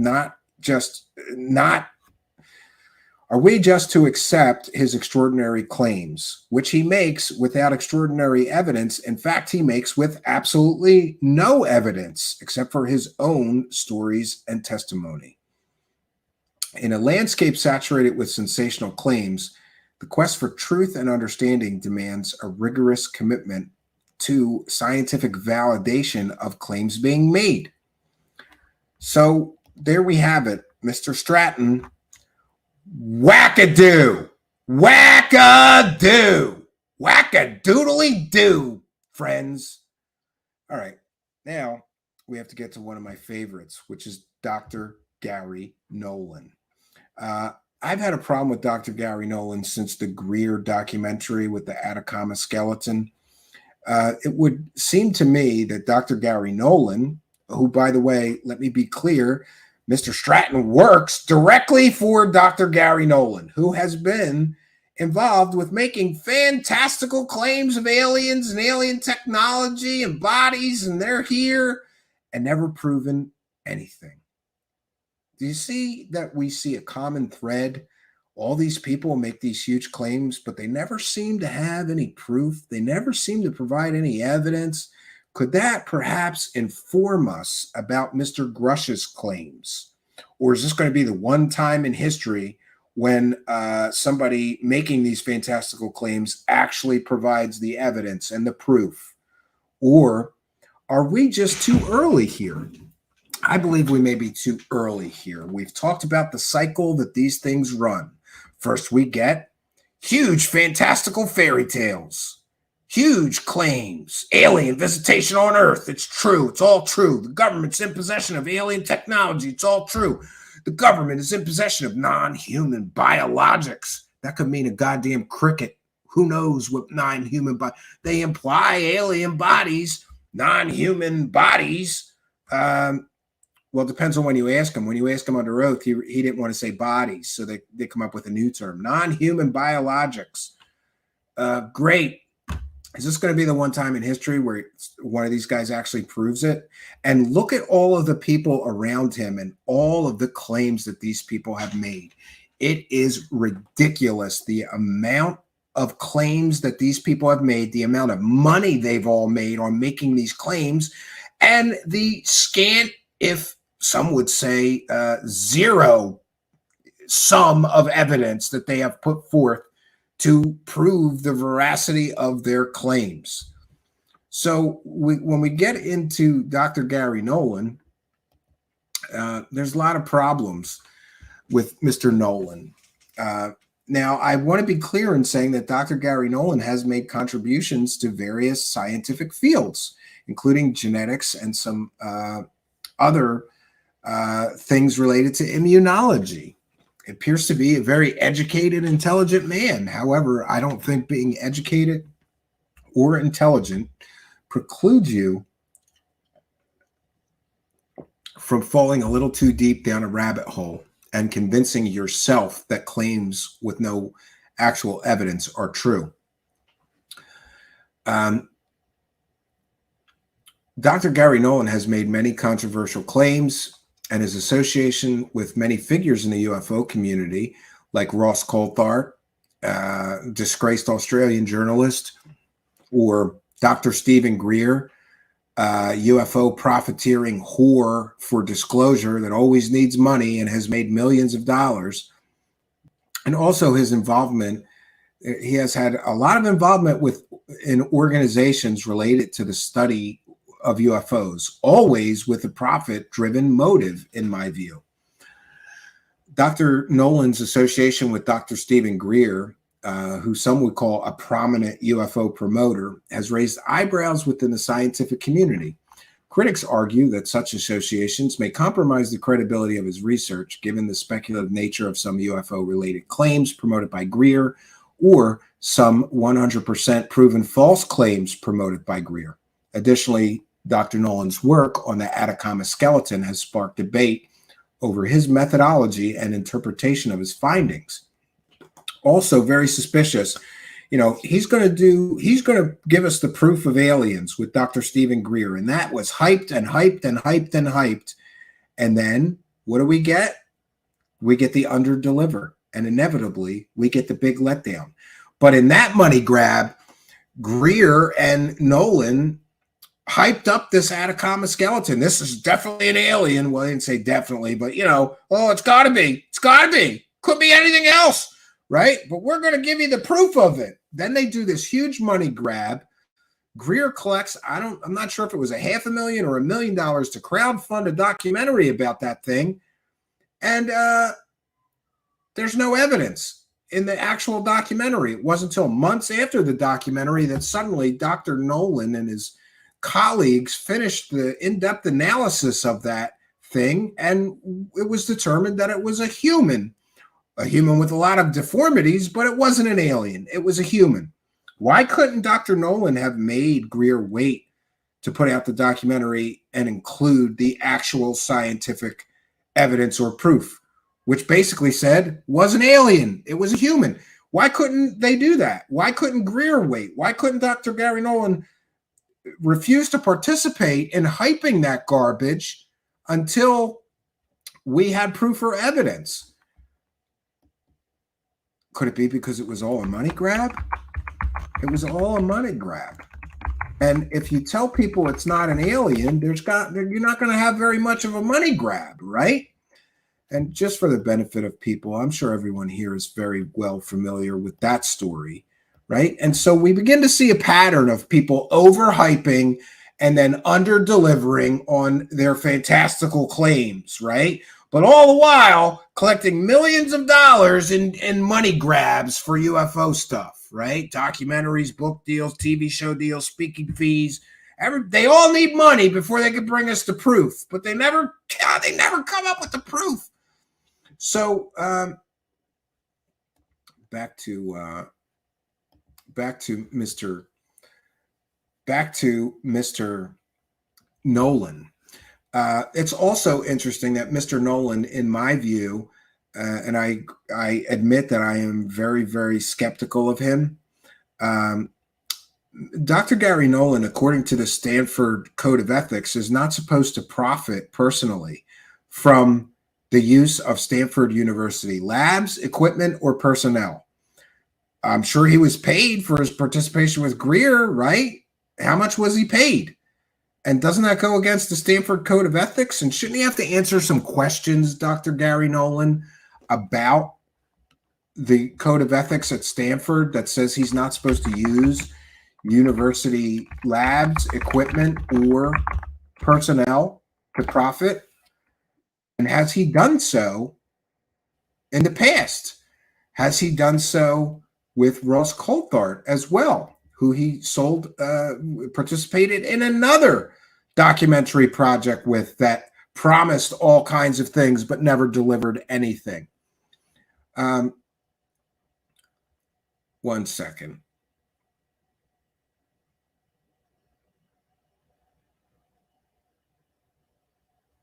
Okay, so Dr. Gary Nolan has also made claims of aliens on Earth and other unconventional phenomenon. One of the most provocative aspects of Dr. Nolan's work is his claims about the presence of aliens on Earth.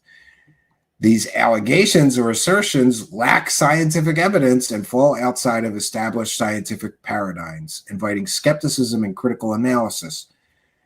And then, similarly, he's made claims about UFO-related injuries and incidents, and those require rigorous scrutiny as they challenge conventional scientific explanations. And his claims may not be based in reality. There's also his collaboration with journalist I would say alleged journalist, Ross Coulthart, who I don't think is a journalist. He's a disgraced journalist who then became a garbage peddler, right? Dr. Nolan's collaboration with Australian journalist Ross Coulthart, particularly their involvement in disseminating a completely fabricated story about, quote, conclusive proof of alien technology, all confirmed by this man. And then they cut to a shot of Michio Kaku. His involvement with that completely 100% fake story has drawn significant criticism. And the propagation of these stories without actual evidence undermines the credibility of all researchers and raises concerns about the integrity of everyone's work. In other words, if Gary Nolan is involved in constantly promoting these stories, sometimes they turn out to be fake, sometimes they turn out to be nothing burgers. Doesn't that damage the entire subject matter? I think so. There was also his involvement with To the Stars Academy. Again, this is To the Stars Academy 3.0. We've got David Grusch working for this man, Gary Nolan, who worked for TTSA. Dr. Nolan's association with To the Stars Academy, an organization known for its unconventional claims and UFO-related research, added another layer of problems to his public profile. Problems, of course, by problems, I mean problems with his credibility. There's also his claims of working for the CIA that have also raised a great deal of skepticism, given the lack of verifiable evidence supporting the claims that he made. Show us proof you worked for the CIA.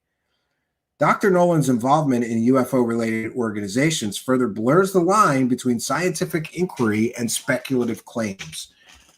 Critics like myself may argue that such associations compromise the credibility of his research, and they raise very serious questions about the level of evidence that he requires before jumping to making extraordinary claims and assertions.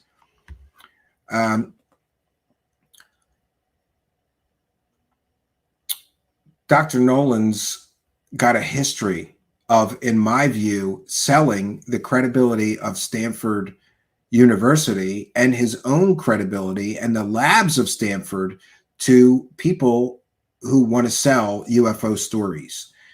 I will renew my questions about his inability to answer questions related to the ethics code at Stanford University. After all, they promised that Gary Nolan and Ross Coulthart promised that there was conclusive proof of alien technology, all confirmed by this man. And then they cut to a shot of Michio Kaku. Michio Kaku didn't confirm anything.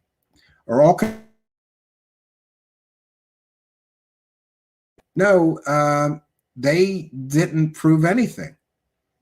They had no evidence. They had no proof. And Dr. Gary Nolan was seen in that piece at Stanford University in lab saying that he's going to get to the bottom of it. They're going to do the analysis. Later, he claimed that he couldn't do the analysis. Later, he made excuses for why he could not do the analysis work after, it's the cart before the horse. They promised they had conclusive proof of alien technology, and then the piece comes out, there's no proof of alien technology.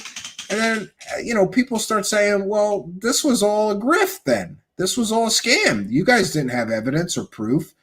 And then he gets very upset when somebody, sort of pushes him on the subject of providing the proof for claims that he had already made. They come to me with some of their results, and I basically said, these results are shit. So I'm sorry to the people who are so friggin' impatient that they won't get off their butt and go learn this stuff and do it themselves.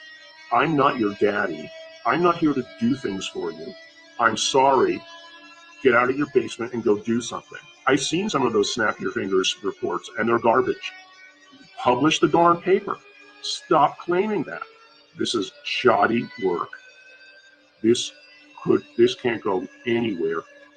Who did this? It's crap. Yeah, I agree. You know what else is shoddy work? Claiming with a disgraced Australian journalist that you have, quote, conclusive proof of alien technology, all confirmed by this renowned scientist, Michio Kaku, right? And then you essentially refuse to provide the analysis that those claims were based on. We're going on over a year. Over a year, Ross Coulthart, Gary Nolan directly together made extraordinary claims of conclusive proof of alien technology. Didn't confirm anything. And just to rewind so we get it on the record, the promos is what he promised what they promised conclusive proof of alien technology. Where's the proof? Where's the evidence? Can I just say, even though I'm not entirely comfortable at times with the way they sensationalize in their promos, because I thought the promos for our story were a tad over the top at times. What you're seeing here is momentous. You think that's alien technology? Yes, I do. I thought the promos for our story were a tad over the top. We have new conclusive proof. Testable evidence of alien technology. Tad over the top at times. Is it possible to exceed the speed of light? The answer is yes. The biggest discovery in human history. Promos for our story were a tad over the top. New evidence that has to be seen to be believed. 7 News Spotlight, Sunday on 7 and 7 Plus. Not entirely comfortable at times with the way they sensationalize in their promos, because I thought the promos for our story were a tad over the top at times.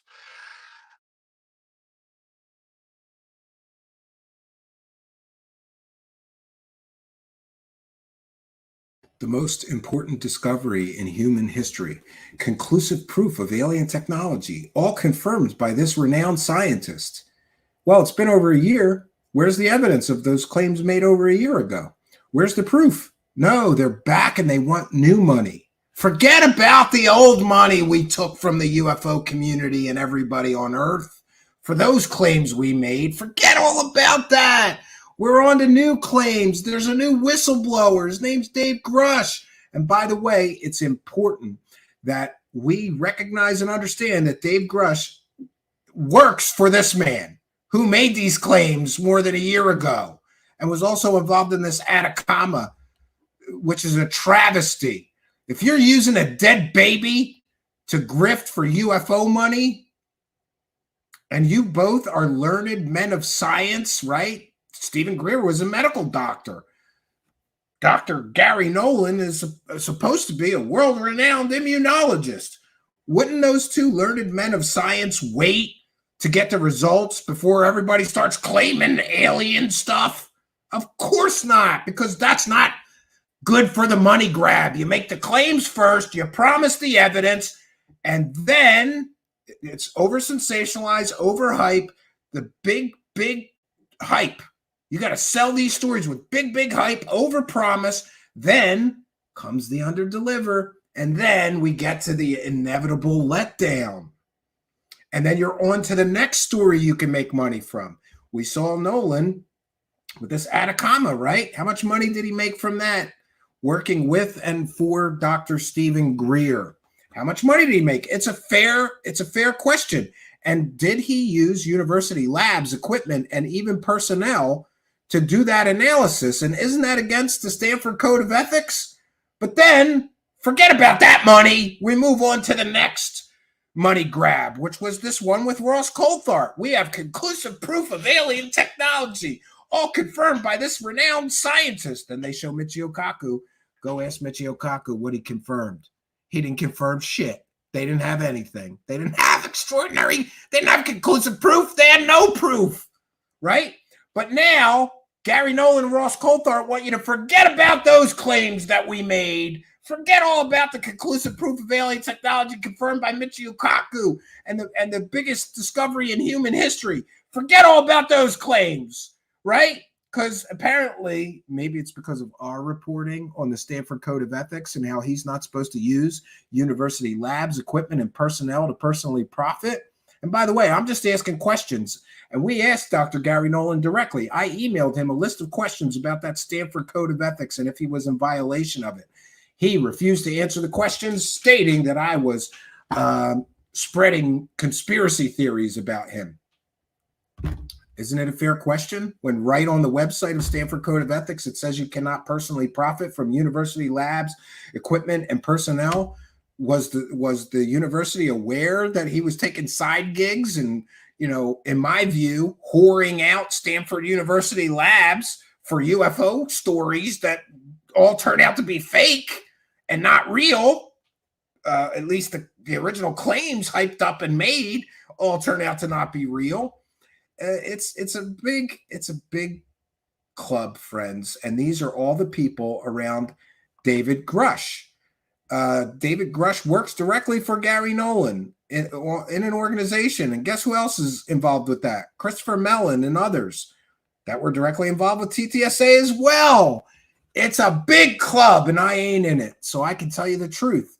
And isn't it pathetic that we have hundreds of UFO shows on YouTube, but we're the only people asking these hard and critical questions, and most other people are simply doing the UFO circle jerk. That's what they do. They're UFO circle jerkers. They hype up each other's fantastical claims. They don't demand critical thinking or hard evidence before accepting claims, these fantastical claims made. And then there's the forgiveness of all the past claims and money grabs that didn't turn out to be what they were originally, hyped up as. I think this is extremely important. And again, we have to view all of this through the lens of history. And while we're there, we can get to Ross Coulthart and his controversial journalism that I believe is based entirely. Ross Coulthart's entire narratives are based on deception, sensationalism, lies by omission, and of course, profit-driven motives. We see this time and time again. All of these people very profit-based, right? The new big scoop, but you got to shell out some cash to get the new alien stories, right? And are these new stories going to turn out to be like the old stories that they hyped up and never delivered on? Or is, oh no, this time it's going to be different, right? You keep telling yourself that, but history is the greatest teacher. 1 second here. I apologize for the lack of visual aid. So I'll just share this. I think we're all well aware of who Mr. Coulthart is. If you follow our show, you'll know he's a disgraced journalist, former 60 Minutes reporter, whose contract was not renewed after a particularly false and deceptive and misleading story was, dare I say it again, overhyped and then under-delivered on. And then it led to the big letdown. And in fact, one of the person that he used as a source and didn't vet properly like a real journalist made all these claims about child-related crimes and the British government. That man was later arrested for making false accusations and false claims. That's the quality of the sources that Ross Coulthart relies on to sell super hyped up, fantastic stories that are over sensationalized, and they always under deliver, friends. So when we get into Mr. Coulthart, his journalistic endeavors have attracted a great deal of attention. And along with that attention came a great deal of controversy due to his involvement in very sensationalized and unverified stories, often supported by a great number of anonymous sources, just like his book. Lots of anonymous sources, no on-the-record comments. Well, I don't want to say no, but largely his book has got a lot of anonymous sources that he can't talk about. We need to critically evaluate his credibility. People are calling him an award-winning journalist. Well, maybe he used to be, but he's a shit peddler now.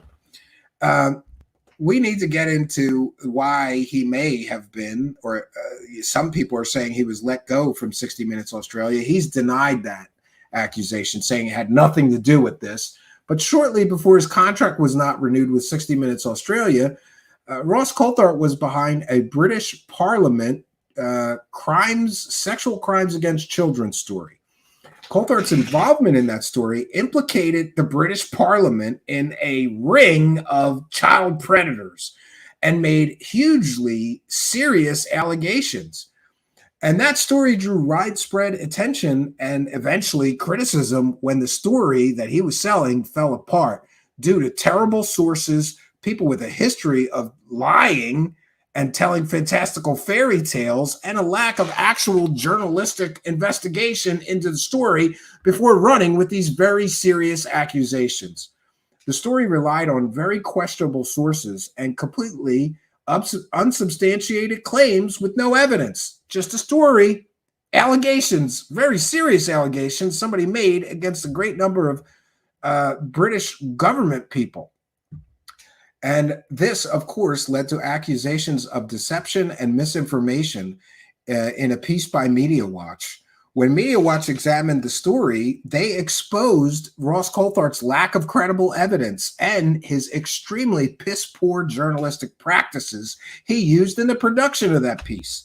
Shortly afterwards, there was a departure from 60 Minutes Australia, because following the controversy of that story, and its subsequent criticism by Media Watch and other real journalists, Coulthart's departure raised questions about the impact of credibility concerns of his so-called journalist career.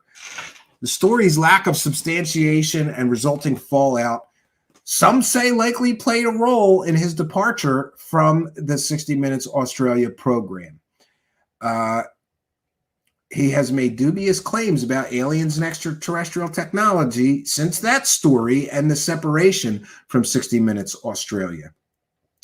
Coulthart's foray into the realm of UFOs and extraterrestrial phenomenon has been marked by sensational claims and a lack of any real or verifiable evidence. Do you see the theme here? All these people make these huge claims, and then they don't deliver on the actual evidence. His assertions previously of having, quote, conclusive proof of alien technology, all confirmed by this renowned scientist, Michio Kaku, would seem to be deceptively edited to include endorsements from renowned physicist Michio Kaku. And those claims and the deceptive manner in which he edits pieces to sell a fantastical fairy tale that's completely and totally false, not true story, those attempts by him to sell completely fake stories have drawn skepticism from both the journalist community and the scientific community. His claims about giant spaceships on Earth, alien technology, back engineering programs, and even alleged alien bodies raise concerns about the veracity of his sources, which are often anonymous, and the credibility of his narratives. Could it be that he intentionally overhypes, over-sensationalizes, and then inevitably under-delivers when it comes to providing the evidence of his claims?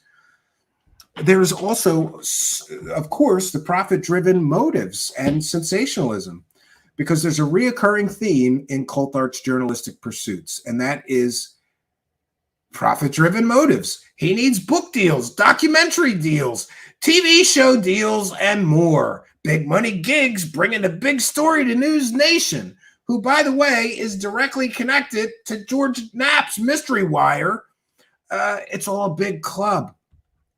Critics like me argue that his inclination to promote sensational and unverified stories is often accompanied by book deals, documentaries, TV shows, and other revenue-generating ventures, raises very, very serious ethical concerns about his jump and his rush to prioritizing profit over actually providing real and verifiable evidence, and over his own journalistic integrity. Some would say his lack of journalistic integrity. Pardon me.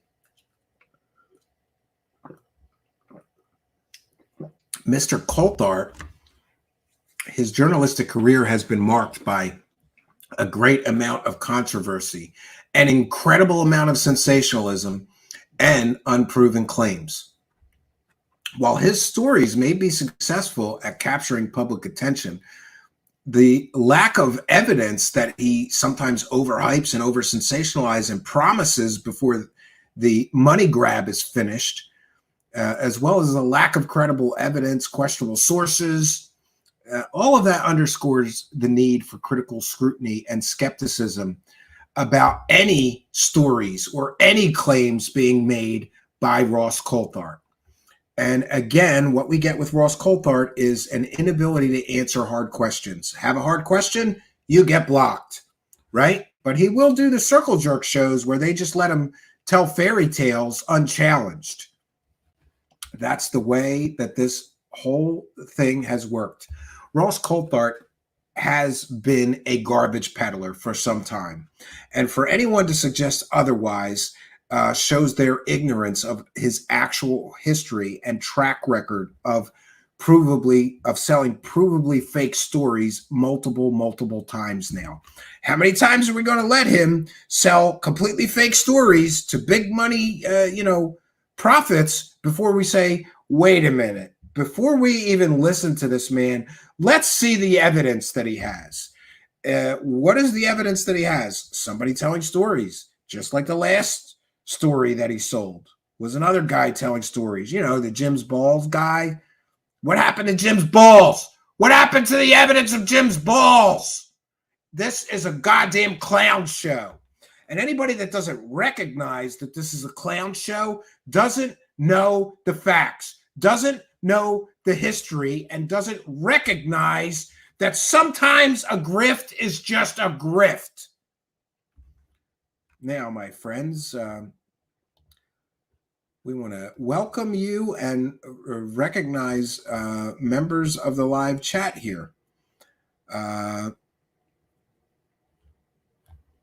I'm trying to monitor the live chat here. We have a incredible live chat going. Welcome one and all, whether you're listening on or watching on Twitch.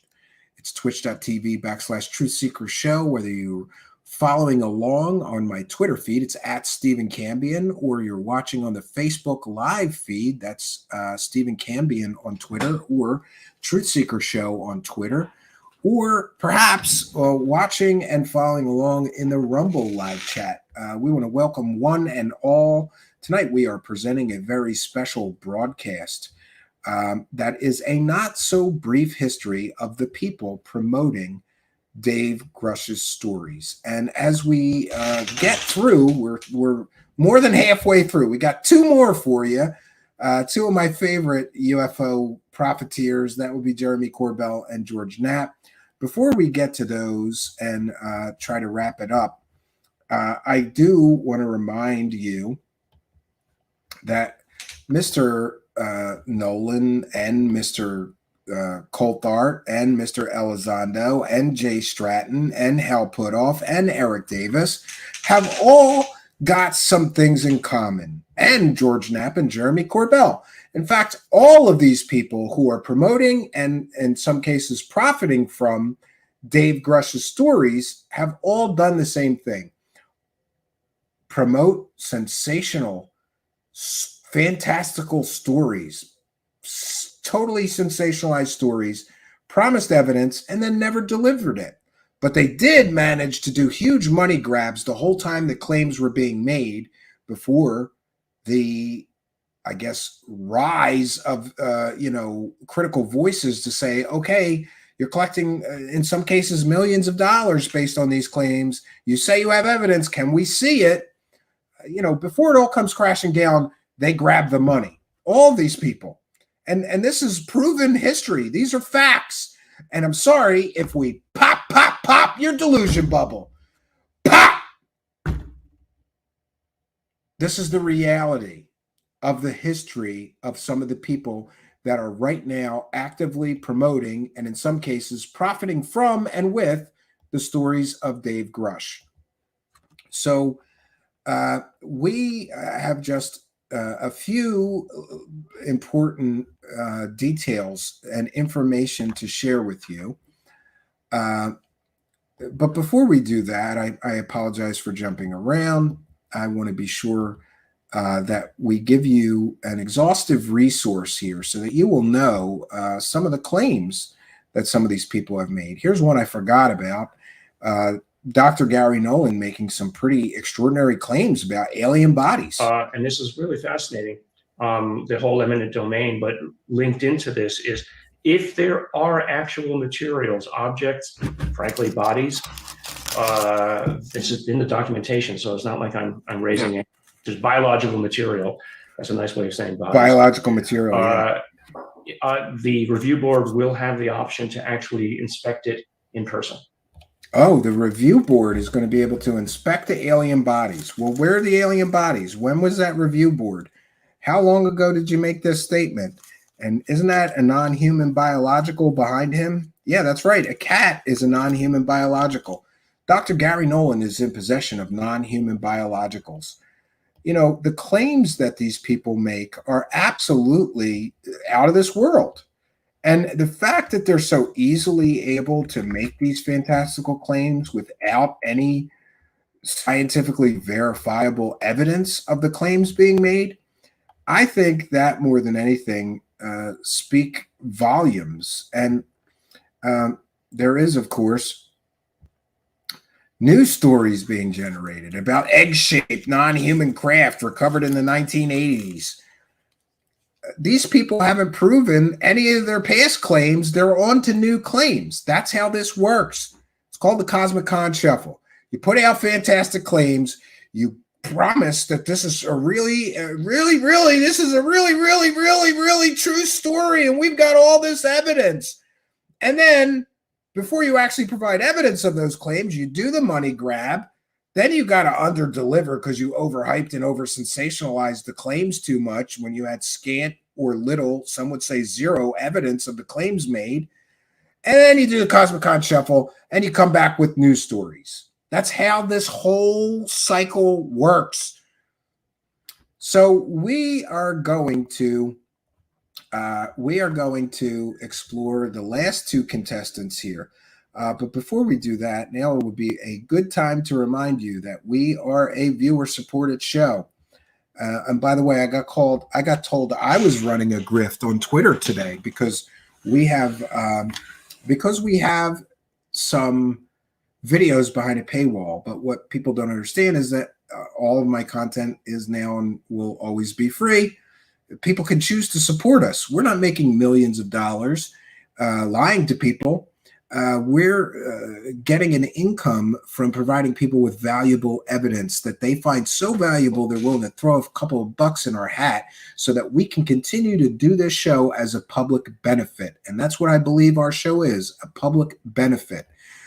We give people all the evidence we can. We don't sell half the story to you and do a money grab and then run away when people start demanding the evidence or the proof. We try to give you balanced coverage, both sides of the story. Unfortunately, we do tend to focus on the more critical sides of these stories because no one else does. And the people selling these fantastic fairy tales, usually they give you just a little bit of the story, and they don't give you the full context. That's what we're here to do. We're here to give you all the lies by omission that these UFO profiteering people leave out. We try to include. I consider what we do a public benefit. It's also worthy of note that I do not live off of the show's income here. None of my personal expenses, household expenses, whatever, come out of the show's income. That is put into a separate ledger. We have an account just for that. It goes into the till when we need something for the show, like lights, backdrops, microphones, headphones, webcams, software, whatever we need comes out of the till of the show. And that's all I use it for. And that drives the UFO grifters crazy. They're like, you're running a grift too. Yeah. We have spreadsheets, bitches. All right.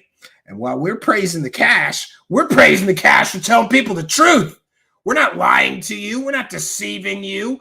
We're not giving you false hope that soon the truth about aliens will be revealed. And we're equally not making millions of dollars. Our show gets a very modest income from people throwing a couple bucks in our hat or becoming a Patreon supporter and getting, early access to the videos before they're posted at times, or whatever other benefits that we can give to thank people for their kindness, generosity, and support of the show. In any case, It's enough to rebuff those people. The argument is so ridiculous. Like, if I was concerned with money and I wanted to run a grift, I would just go full tilt in on aliens are real, aliens are here, these guys are all telling the truth, all this evidence is coming, and I would do 100 times the income and 100 times the views. No, our journey here is about seeking the truth, is about evaluating all of the available evidence before coming to conclusions about the veracity of claims being made. And I hope our focus will always be that. So the show is not over. We got 2 more of these people to get through, and then we'll have time for comments and questions. I've got more time to share with you. Don't go anywhere. This is a few quick minutes to remind you how you too can support our show.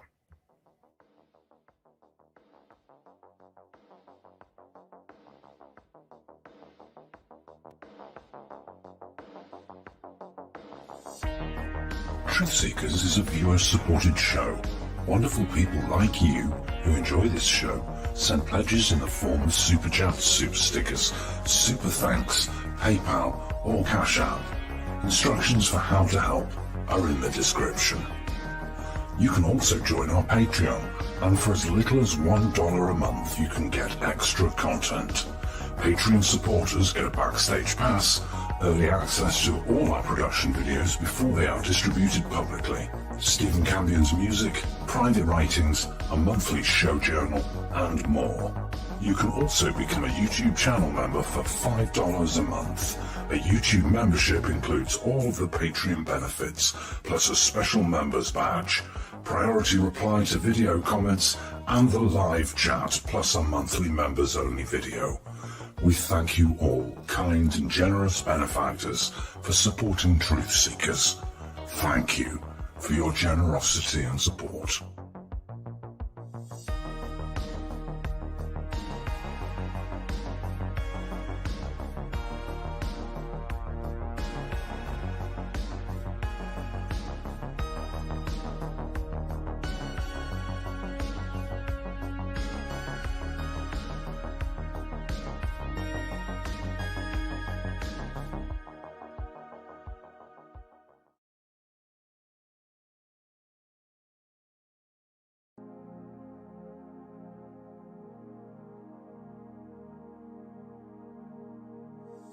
Truth Seekers is a viewer-supported show. Now there's a great way to support these broadcasts and show your support. Please be sure and check out our merchandise store. Links to our 2 merchandise online stores are in the links to this video or podcast. The Amazon storefront ships super quickly in the United States, Great Britain, and in many more places. Amazon may not ship to your country or location. If that's the case, hit our second merchandise link in the description and visit our Redbubble storefront. Merchandise from our Redbubble storefront ships worldwide, but may take longer than Amazon.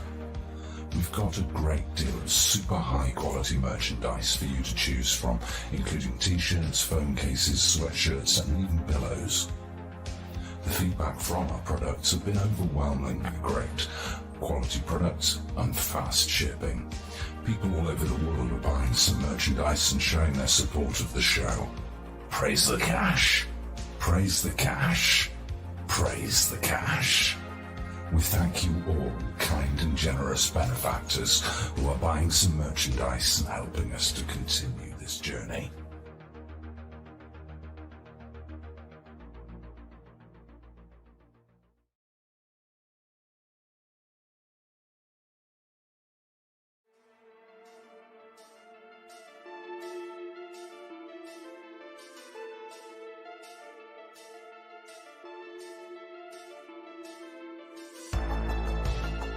Thanks for being here. This is Truth Seekers with your host, Stephen Campion.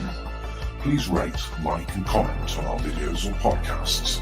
If you are listening to an audio podcast, please rate us 5 stars to help us rise in the search rankings.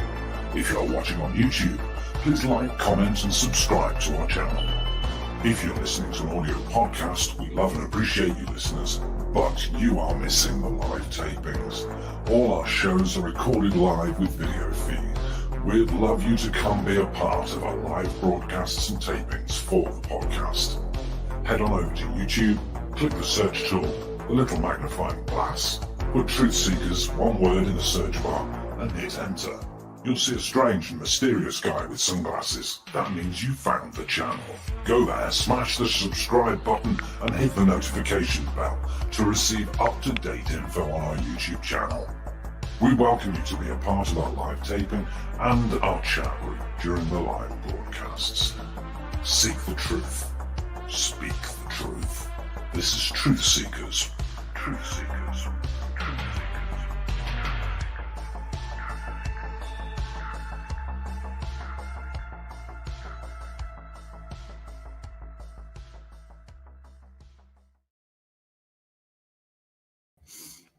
Okay, friends, so we'll continue our journey. And the next few people that we'll be talking about is, of course, George Knapp and Jeremy Corbel. Now, before we begin on that coverage, I don't want to go too far into the weeds, but it's enough to say that some people have put together a timeline of David Grusch and his association with George Knapp and Jeremy Corbel.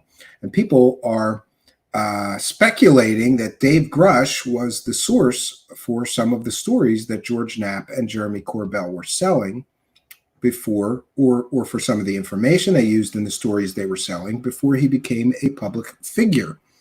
If this is the case, then these questions demand answers. What information, if any, did Mr. David Grusch provide you, George Knapp, or you, Jeremy Corbel, in the past 2 years since you've met him? Did he provide the Mosul orb? Did he provide other information? The Baghdad Phantom? Was that your source? And let's not let these clowns hide behind journalistic integrity and protect their sources. They should have to answer whether they had a financial arrangement with Mr. Grusch or whatever arrangement with Mr. Grusch by which they profited from information obtained from the United States government. These are very serious claims, I understand, but I think they should have to answer for whether any of the material that they have been selling in their stories, including the Mosul orb and the Baghdad Phantom and more, if any of the information used in those stories were provided by Mr. Grusch. People are speculating wildly that some of the so-called retaliation he may be filing complaints about was because he was leaking information from classified briefings to members of the media that sell stories about UFOs or aliens. I freely admit that this is speculations and rumors, but I think that these questions are important questions that Mr. Knapp and Jeremy Corbel should have to answer for. And now we begin, of course, with George Knapp, who has been selling stories about aliens and UFOs for more than 30 years. We can provide you with a critical analysis of his alien narratives and profit-driven ventures. George Knapp's career in journalism has been characterized by his engagement with sensational and extraordinary narratives. Sound familiar? A lot like Ross Coulthart, particularly those stories related to aliens, secret government projects, Area 51, and the paranormal, as well as Skinwalker Ranch. The most sensational claims coming from the Knapp camp and later the Corbel camp, remember we talked about recycling the story?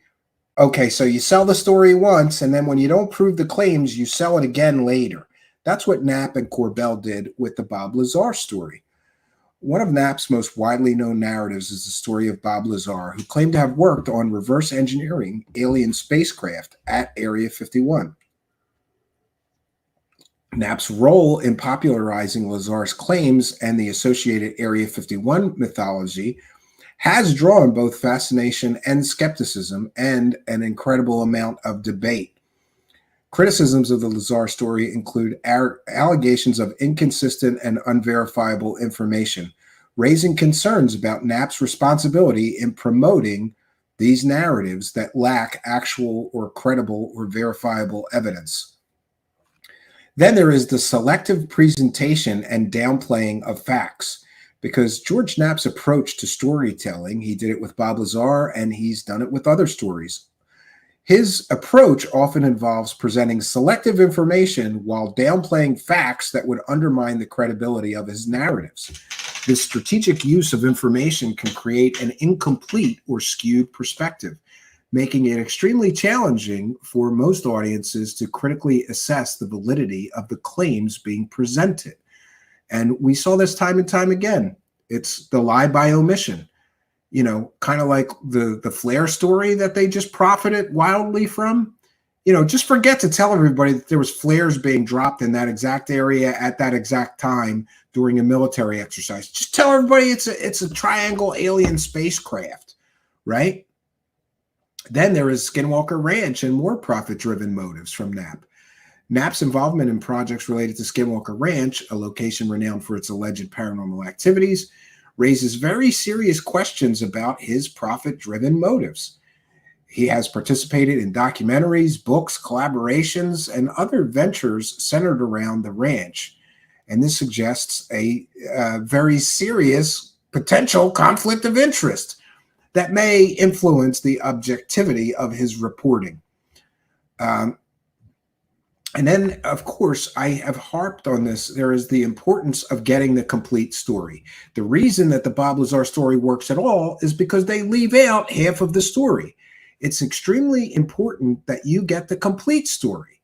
The complexity of evaluating sensational claims requires a comprehensive approach that considers all available evidence, context, testimony, potential motivations behind the narratives. But Knapp's tendency is to present only certain aspects of a story, and this highlights the necessity of seeking a complete picture before drawing conclusions about the veracity of the extraordinary claims made by George Knapp, who profits from all these claims. George Knapp's journalistic career, like Ross Coulthart's, is marked by his engagement with sensational narratives, and this raises critical questions about the responsibilities of journalists when presenting these very extraordinary claims. While his storytelling may captivate certain audiences, the selective presentation of facts, the downplaying of elements that challenge credibility of the claims being made, and of course, the involvement of money underscores the need for discernment, skepticism, and a very, very critical evaluation of claims put forth by George Knapp. As media consumers, it's vital to approach these sensational narratives with a critical eye, especially when we can show a pattern of, let's just say, massaging the data, playing fast and loose with facts, making sensational claims, claiming there's all kinds of evidence, but when pressed, you have to admit there is no evidence. Famously, Mr. George Knapp's book on the Skinwalker Ranch, his first one, claims that the book was based on all of the collected evidence over the years. Yet, during a podcast appearance with Joe Rogan, Mr. Rogan pressed him saying, "Is there any evidence?" Mr. Knapp had to admit, no, there wasn't. So right there in print in his book, he's claiming that these stories have all this evidence. But on a podcast appearance with Joe Rogan, when pressed, is there any evidence? Well, no, not real evidence. Well, what is this? Land of make-believe evidence? This is absolutely ridiculous. And then, of course, a very similar style and similar tactics are used by Jeremy Corbel, who I believe Mr. Knapp engaged with to recycle a lot of his old stories and information so that they could do another money grab. Imagine that. So we get to Jeremy Corbel and the documentaries and alleged truths that he is bringing forward. But again, we have to make a critical examination of the sensationalism and the lies by omission that Jeremy Corbel also employs in order to sell his stories. Jeremy Corbel's career in documentary filmmaking came after a career as a quantum jiu-jitsu instructor, a form of jiu-jitsu that he invented, and also some strange form of yoga, which he also claims to have invented, and being a failed visual artist. Well, some would say failed. The jury's out. But his documentary filmmaking, he used to claim he was an investigative documentary filmmaker. Now he claims he's also an investigative journalist. I would submit to you that he is neither, because his career in documentary filmmaking has been marked by his engagement with sensational and extraordinary unproven narratives, often centered around the claims of aliens, secret government projects, and some very paranormal phenomenon.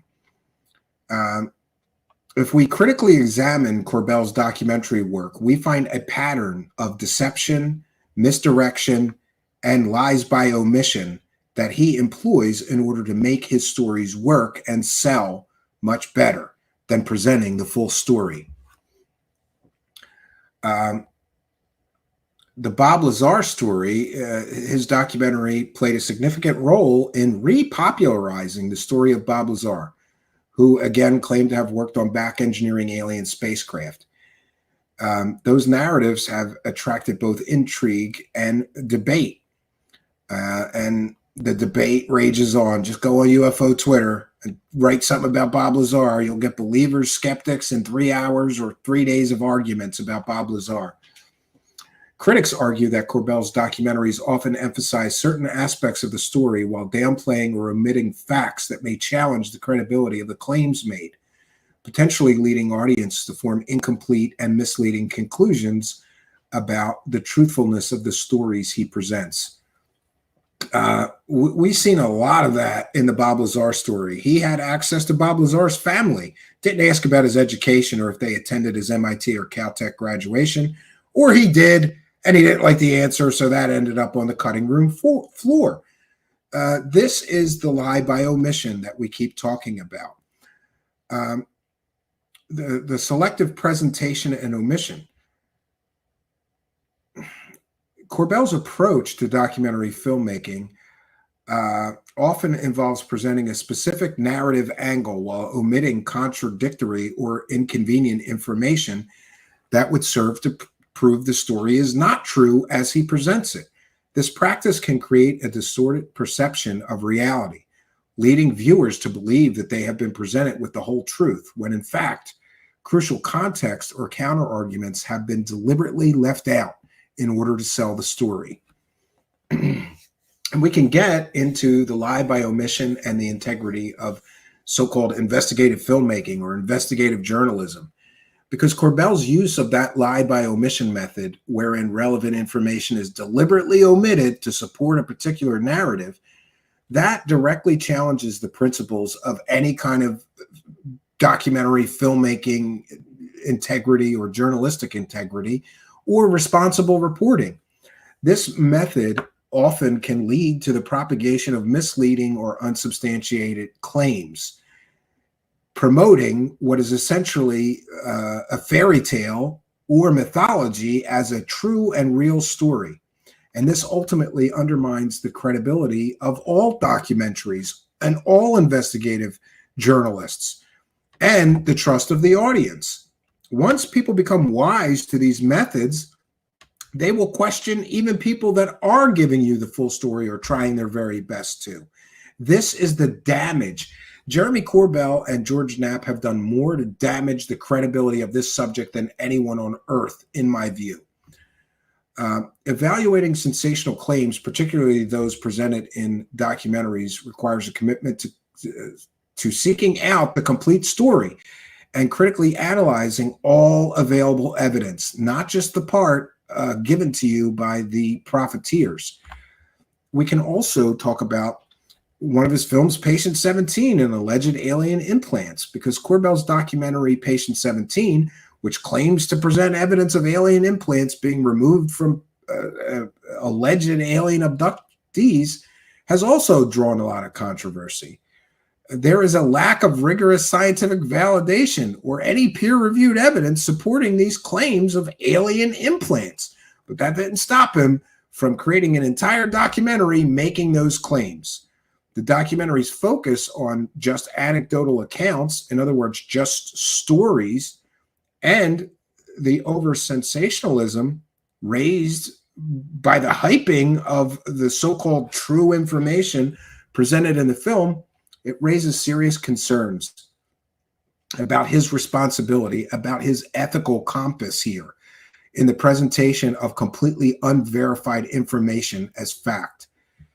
Jeremy Corbell's documentary filmmaking is characterized by the promotion of very sensational, overhyped, and unverified claims. And this raises significant concerns about his integrity and his motives. Why would you purposefully leave out half the story? Unless it's all a money grab, friends.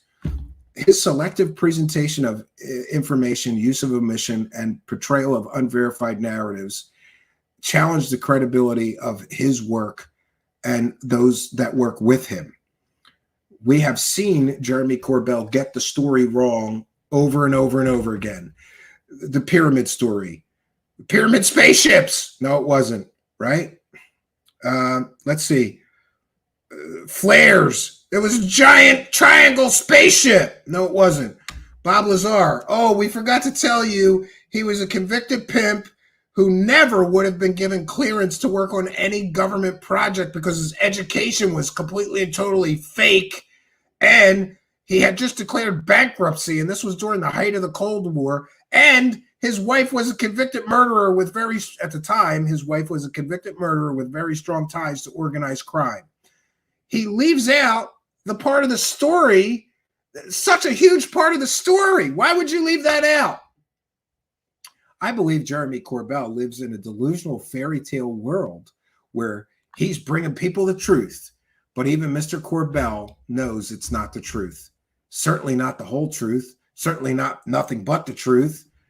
The truth is not malleable.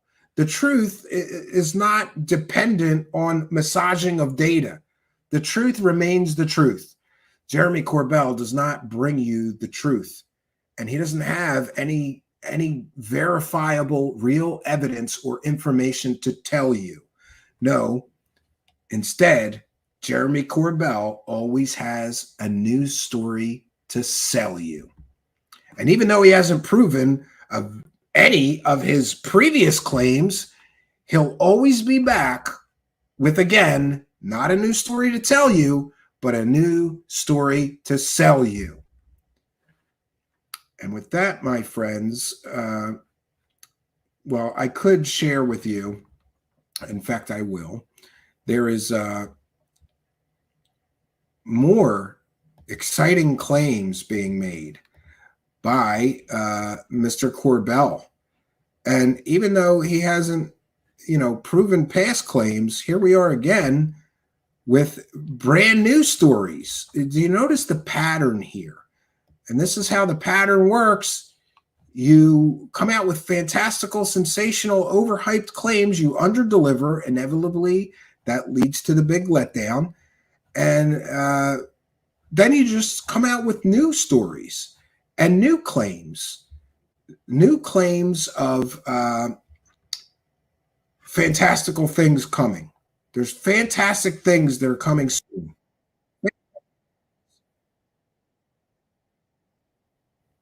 One second here. And Mr. Corbell, of course, is a media talking head, a so-called UFO expert. For being an expert, he gets an awful lot of things wrong, right? An awful lot of stories he gets completely wrong and does the lie by omission in order to it's like trying to push a dead horse up the hill. It's not easy. Fair use. This is a transformative work. We're educating the public and critiquing the video we're sharing. Do you think that some of the whistleblowers that we've been talking about... Oh, news stories! 40 whistleblowers or thereabouts in the wings, ready to go. What kind of state of readiness do you believe tonight those people are in? Armed to the teeth. Wow. Little and the kind of... And look, I'm sure that you know more that you can tell me tonight, and that's all right. You know, you tell me what you want to tell me, and that's cool with me, because it's great to have you on the show. I'm not trying to be coy. It's not. No, I get it. I want to tell you everything. I David totally Grusch get it. wanted to tell you everything. It's just that the legality of it and making sure that that happens properly is so important for the historical record of how this is done. Yeah, and exactly. Top if you secret trip on this route, can't tell you, you're going to fall a long way. So can't tell you, it's all top secret. Yet the DoD cleared David Grusch to talk about alien bodies and crash retrieval programs, which means by definition those things are not considered classified to the United States government. So why can't we get any evidence? Oh no, new whistleblowers. Well, the first whistleblower you put out there and you might have all made destroy a perfectly good career, he hasn't proven his claims. Now we're getting the kick the can, chase the carrot treatment. Go kick the can. Don't worry that the first whistleblower didn't prove anything. We got new whistleblowers for you. Again, forget about previous claims made. We got news stories for you. I understand that entirely. But those 40 people, if there are 40 people, maybe... Yeah, these 40 people are all going to come forward. What if all 40 of them come forward and all of them have about as much verifiable evidence or proof that Dave Grusch had? What if all 40 of them come out and they all just have stories, just like Dave Grusch had? Would that mean that we are now in the under-deliver on our way to the big letdown portion of this whole fiasco, right? But don't worry, because by then, all these clowns would have made a lot of money. You know, by the time it all comes crashing down, we'll have documentaries out, we'll have book deals, Grusch will get speaking deals. I guarantee you that David Grusch will be working UFO conventions for the next 10 years, whether he provides any evidence or proof or doesn't. Either way, he's going to be a professional UFO storyteller now, just like Elizondo was for the past 8 years and hasn't proven anything. Just like George Knapp was for the past 30 years and hasn't proven anything. Just like Jeremy Corbel has for almost a decade now, right? Or maybe a little less, and hasn't proven any of his claims. You don't need proof. You just need fantastic stories that massage all the data and make people think that maybe it's true. You promote the mystery. You don't ever solve it by providing evidence. There are more. What do you think, what's your best guess, is the kind of stuff they're going to come out with? Oh, I think you'll be hearing directly from people that have worked on these technologies, people that might even have their clearances held in a kind of purgatory so they can't leave. I think that you're going to hear directly from people that ran programs, which, by the way, there were supposed to be 2 other legacy UFO program witnesses, one from an agency. An agency? Ooh, spooky stories. Actually have much more of the story than you or me or anybody else. So that didn't happen. That should tell you something. So maybe it tells you that their claims were garbage. Were these the people that didn't fail the background check? Jeremy Corbel, are you leaving some things out here? Right? Are you massaging the available data? Are you doing the lie by omission? Oh, some people couldn't testify. Well, did you forget that they couldn't testify because maybe they didn't pass a basic background check? Who are you going to hear from? As long as there's not some major problem that occurs. Oh, you're going to hear from everybody involved. I mean, you're going to hear, man. This is something that's coming out. I'm telling you, there's no stopping it now. It's just a matter of vetting it all as you go, piece by piece, to start to understand. Did he vet his military witnesses who told him they saw a triangle spaceship? He wants us to do research. Does he do research? Jeremy Corbel is the most piss-poor UFO researcher, UFO expert on planet Earth. You know, it's evidenced by the way he leaves so much out of the stories that he's hawking. But again, you know, it doesn't take a nuclear physicist or even a fake nuclear physicist like Bob Lazar to figure out that there's a reason that they leave so much information out when they're pushing stories. They don't want to give you the full story. And a different version of what you've been told the reality is. When's this going to happen, Jeremy? Do you think September? I do not predict things I do not have direct control and my finger on the button of. But I will tell you, not only have plans been made, they made plans. Oh, there's plans. Oh, have been enacted to make sure to protect people. How the world handles David Grusch is going to change everything. It will be the so far, everybody but News Nation is more or less ignoring him, except for some YouTube channels and smaller news outlets. There was some mention of him, but most of the major media is kind of like, well, what if it's true? He didn't show us any evidence, though. Easy way. And then we get the excuse for where the evidence is. We get excuses. Now, before any evidence is shown of Grusch's claims, they're going to put new people forward with new claims. Just like I said, don't provide proof or evidence of past claims. Just come at people with new, fantastic, sensational claims and hope they forget about the claims you already made that you never provided the evidence for. Or it will be the hard way, because David Grusch is telling you how it is, what he knows, and he's got a lot more to say. So how he's handled gives permission to everybody else to come forward the right way. They don't need permission. There's whistleblower protection, right? Compared to the wrong way, which would be directly through a journalist like me. I'm always passing people forward through the right way. Oh, sure. He does things the right way. He does things the right way. This clown has made millions of dollars selling lies, but he's going to tell you he's doing things the right way. He just bought $1 million house somewhere that he made. The house was built on lies, bought on lies. Congratulations, Grifty McGrift a lot. Listen, people know and can understand that I am not somebody to mince words. These people are actively deceiving people for profit. And listen, if you're going to make absolutely world-shattering, fantastical claims, you better come with some evidence. Don't come with, oh no, there's some new people are going to tell new stories. Don't worry about the old stories and proving those. We're moving on to new stories from new people. And the cycle repeats, rinse and repeat, and rinse and repeat, friends. So this will conclude our presentation. I'm going to take some comments and questions from the live chat. Thanks so much, all of you, for being here. If you're just joining us, we have tonight provided a presentation of a not-so-brief history of the people promoting David Grusch's claims. And I truly hope that people will listen to this and hear and understand that we need to view the claims, the current claims being made, through the lens of history so that we can properly evaluate whether we should believe people without evidence.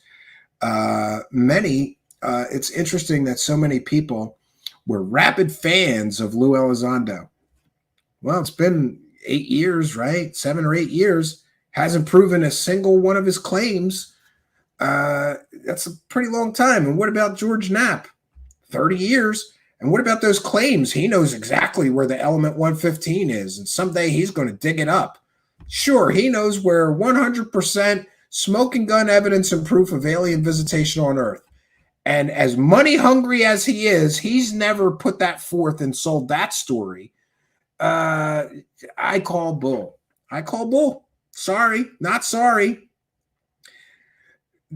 We have Ross Coulthart, who has claimed that he knows where an alien spaceship is on Earth, but he can't tell us. Can't tell us, right? And what about all you people that want disclosure? Looks to me like the people that are withholding disclosure are the people that are supposed to be the big promoters of disclosure. Why are they holding back on the evidence if they have any? Could it be because it's all a grift? Sometimes a grift is just a grift, friends.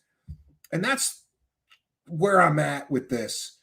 But we are going to continue some coverage on this. I thought it important to give you a detailed history of some of the claims that all these other people that are promoting this guy Grusch have made in the past. Isn't it important that they never prove anything? That they never come with the evidence that they promise they have when they do the money grabs? They can all grab the money, and then it comes time, it's like it's time to pay the piper. You said you had evidence. In some cases, people claim they have conclusive proof. George Knapp and Ross Coulthart are claiming they have smoking gun evidence and proof of aliens. Why won't they just throw it down and say, there's the proof, bitches, disclosure's here? Could it be because they are manipulating you? And more importantly, they are manipulating the wallets of everyone that they can. And remember, you don't need to pay them money directly or buy a book or buy a documentary for them to profit. We live in an attention-based economy. What does that mean? If you watch a video with one of those guys, they make money. If you click on a video, click on a story on a blog involving those guys, the profit is absolutely ridiculous. The UFO community is not a community. It is a profit source. That's what it is. It is a source of profit. The so-called UFO community is not a community. Sometimes I truly believe that it is a pool of victims for less than ethical, less than scrupulous people to take advantage of in order to enrich themselves. And I'm just here to tell you that if you've gotten rich selling lies to, in some cases, very weak-minded, very very vulnerable people who desperately want to believe, then I have no respect for anybody who's gotten rich by selling lies. And let's be clear, the lies by omission that all of these people use to make the grift work is intentional, in my opinion. They're not doing that by accident. It's a grift. And in order to make the grift work, you just leave out all the information that the story is likely fake. Then you grab all the money, and then you just slink away when the big letdown comes. This is how I have observed an incredible amount of this work over decades now. And if I could do it all again, I would take every bit of time back for every book I've read, every documentary I sat through, every blog post, website I've read, forums I've participated in. I would take all of that time back and I would do something more meaningful with every minute of that time, because you too can waste decades of your life chasing the carrot. You too can waste decades of your life, trying to catch that can that these people keep kicking. If you're looking for truth, people who are proven deceivers of men is not a good place to look, my friends. And that's where we're at, and that's where we find ourselves. Now I'll take some comments and questions from the live chat. Matt G is here and says, it's straight up for entertainment. Yeah, but a lot of people are here for answers. If I want to be entertained, I can watch Star Wars, or science fiction. By the way, that Ahsoka looks great. I'm looking forward to that. I'm looking forward to Mandalorian. I'm looking forward to if there's going to be another Star Trek Picard or related Star Trek Picard series. People are talking about Generations. I'm looking forward to some comic book movies and the reforming of the DC universe and the continuation, I hope, of the Marvel Cinematic Universe. If I want to be entertained, I'm willing to go to fictional sources. But people are not presenting this as fiction. They're presenting this as true, but they never prove it. And that's where we're at, and that's where we find ourselves.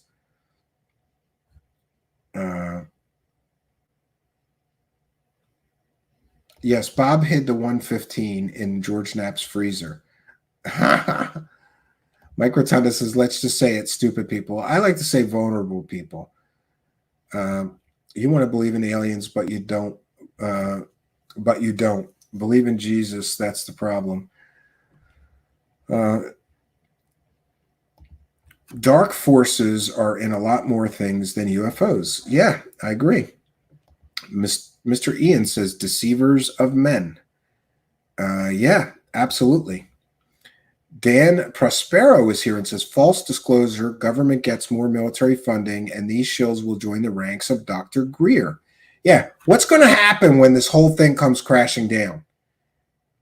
I'm telling you, they're all going to do the Cosmic Con shuffle. They're all going to take like a year off, and then they'll all be back with brand new fake stories that they equally won't prove. But this is, I thought you couldn't get worse or better than Ross Coulthart and Dr. Gary Nolan's big bluff. Remember? Conclusive proof of alien technology, all confirmed by this man. And they had no evidence, nothing. I thought they couldn't possibly bluff bigger than this. They're wasting Congress's time with this guy. Where is the evidence? Where is the proof? I don't understand. What are they going to do if they don't come through with the proof, dude? That's why I will say, like, 1% of me thinks there must be some kind of smoking gun evidence or proof, or these people wouldn't be so adamant pushing this grift cart up the grift hill here. Like, come on, they got to have something. If all they have is more people telling stories and no evidence or proof, this is going to be a real shit show. Mark Tarana says, I don't regret the time I've wasted. It's been interesting to say the least. Yeah, I guess it was interesting, right? Ganja73 says, your hair is growing out, Stephen. It looks great. Thank you. And my wife has just requested that I let it grow in just a little bit longer and then just get it trimmed up and leave it this length. I think she prefers it around this length. Too short before, too long before the big chopping off. So,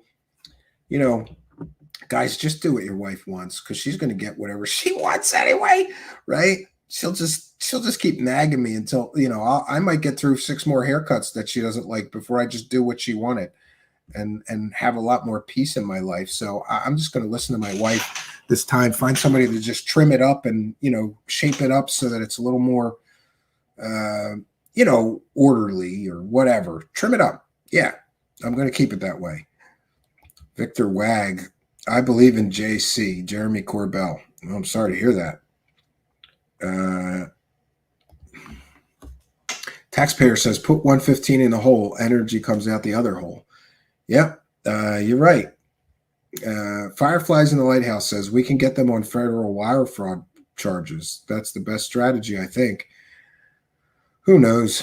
I've been going down the UFO rabbit hole since I've been a teenager. I'm in my 40s and we never get any hard evidence. Yes, and that's what I'm talking about, Matt G. We have to view all of this through the lens of history. History is our greatest teacher, after all. By the way, I did want to mention, I want to throw a tomato at them, says Bobby Broadway. And thanks, by the way, for being a member, and thanks to all of our kind and generous members. We thank all of you.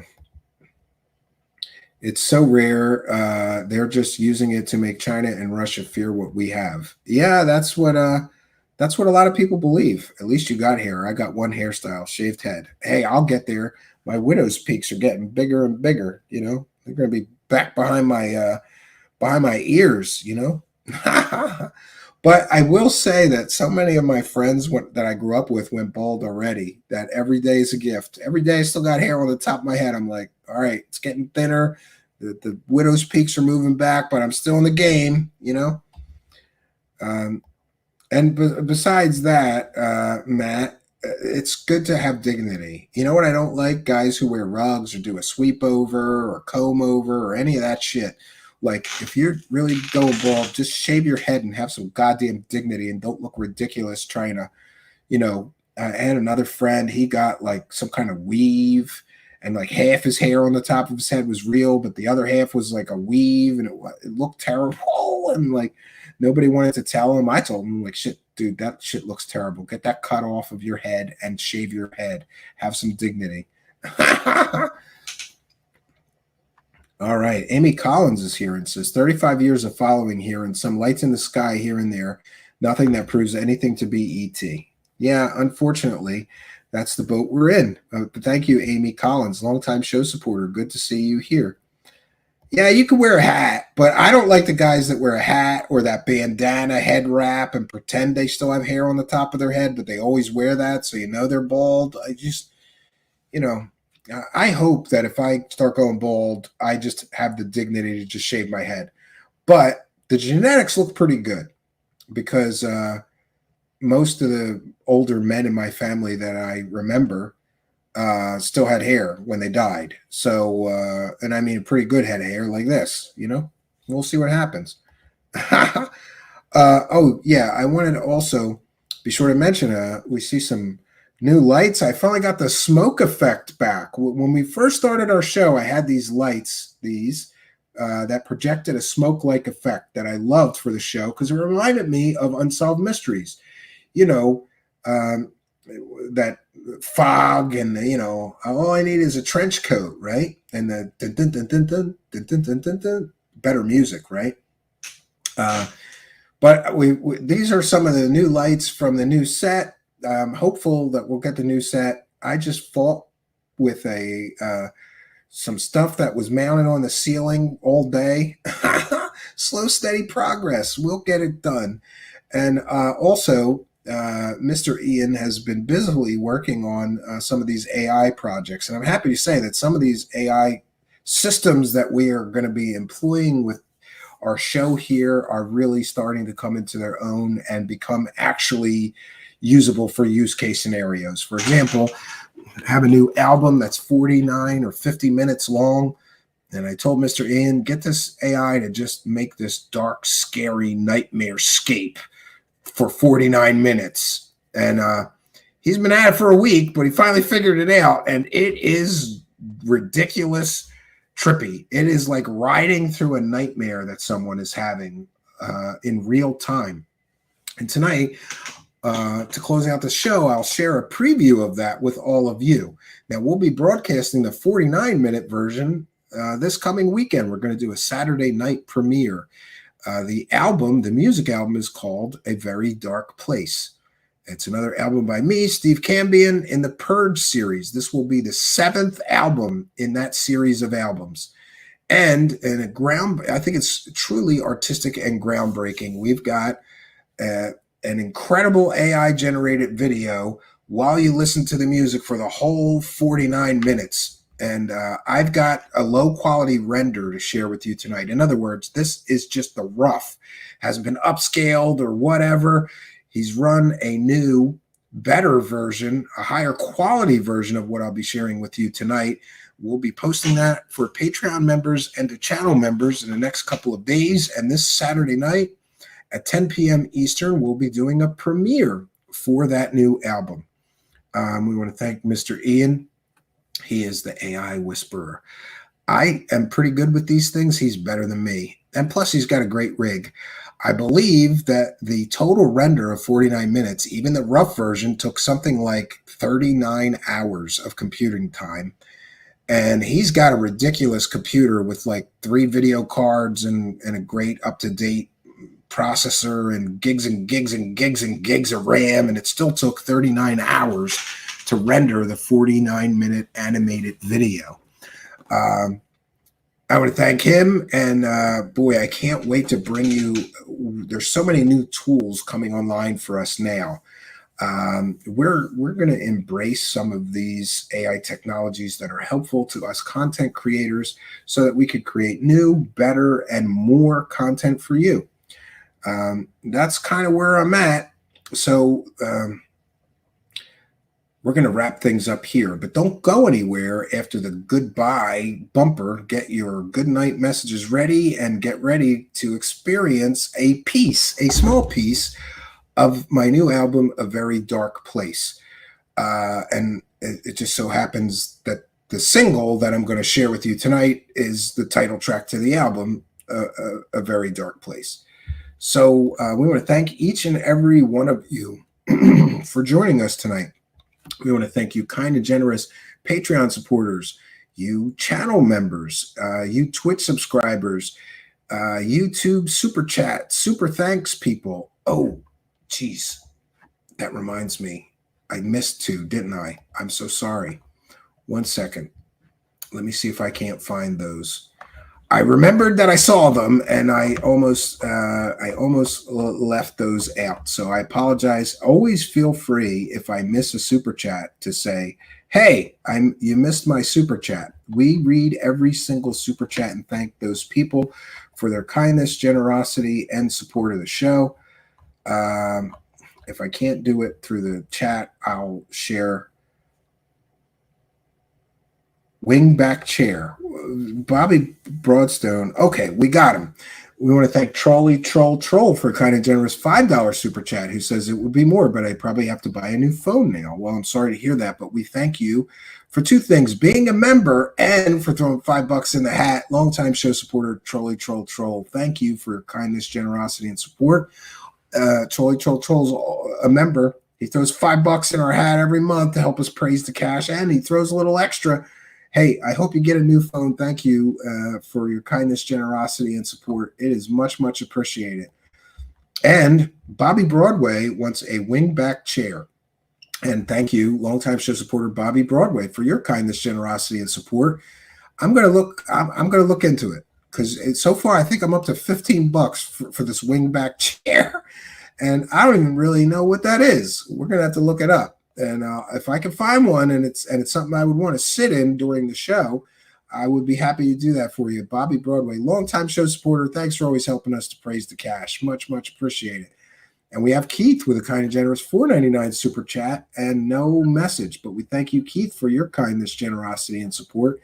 It is much, much appreciated. And it warms my heart that people all over the world from all different countries and languages and money types, everybody is so generous with helping us to praise the cash that we can't help but be humbled. You guys give me an attitude of gratitude. Thank you so much for all your kindness, generosity, and support. It is much, much appreciated. So I hope that we have given you a good and thorough understanding and education into the history of these people who are pushing, promoting, and in many cases profiting from the stories of Dave Grusch.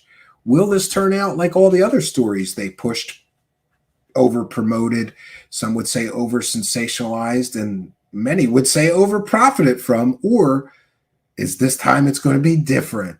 This time we're going to get that disclosure. This time it won't be kick the can. It won't be chase the carrot. This time there's going to be evidence. Or is this just another cycle through the history of the UFO grift? Overpromise, underdeliver, big letdown. Are we in for a big letdown? Let me know what you think in the comments, or let me know what you think in the live chat. And get those wonderful goodbye messages ready. We are going to bounce on out of here. Still more questions than answers, but that's life, says Matt G. I agree.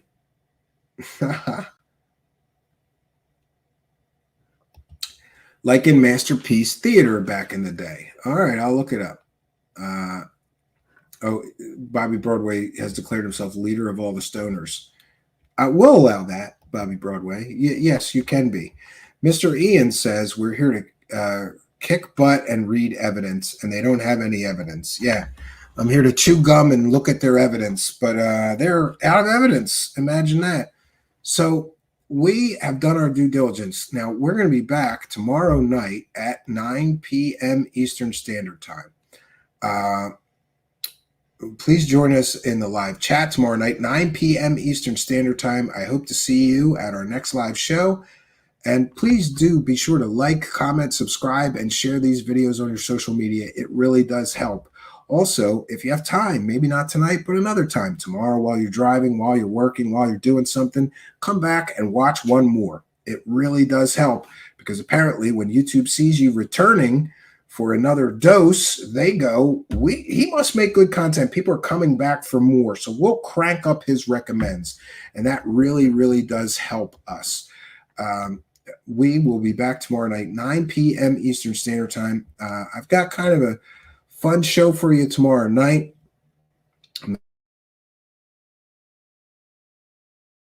But I'm sure that we will be here tomorrow night at 9 p.m. Eastern Standard Time. Hope you'll be here with us.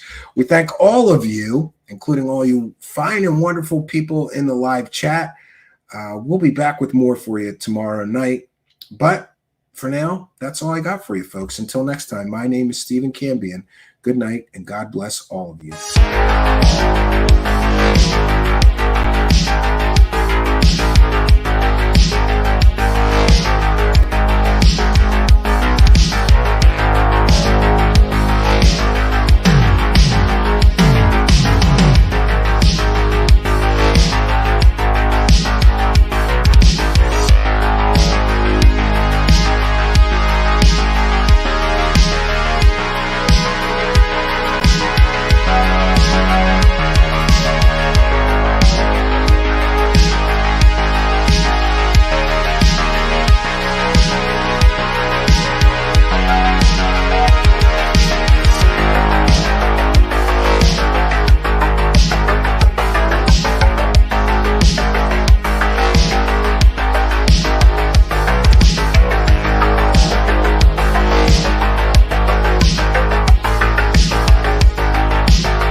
Okay, friends, just popping back on. We always try to read and thank every single person that sends a super chat during our live broadcast. So Phoenix Knight with a late entry. Sorry, I didn't see that before we try to bounce on out of here. But I'm happy to jump back on. And thank you, Phoenix Knight, for kind and generous $5 Australian super chat. Says, after watching the aviary documentary by Digital Vortex, yeah, we're going to have him on as a guest. I think he did a great job with that.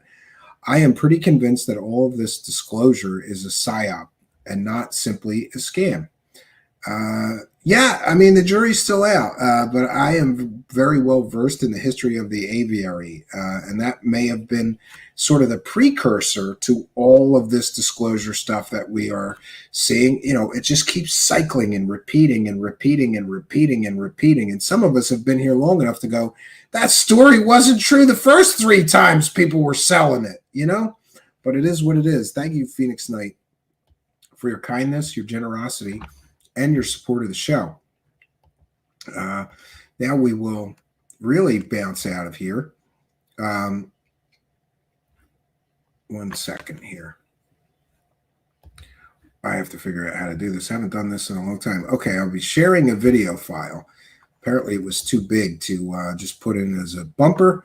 So we'll be back tomorrow night, friends, 9 p.m. Eastern time. Thanks so much for everybody being here. I'll be back tomorrow night with more exciting things to share, and I hope you will be here with me.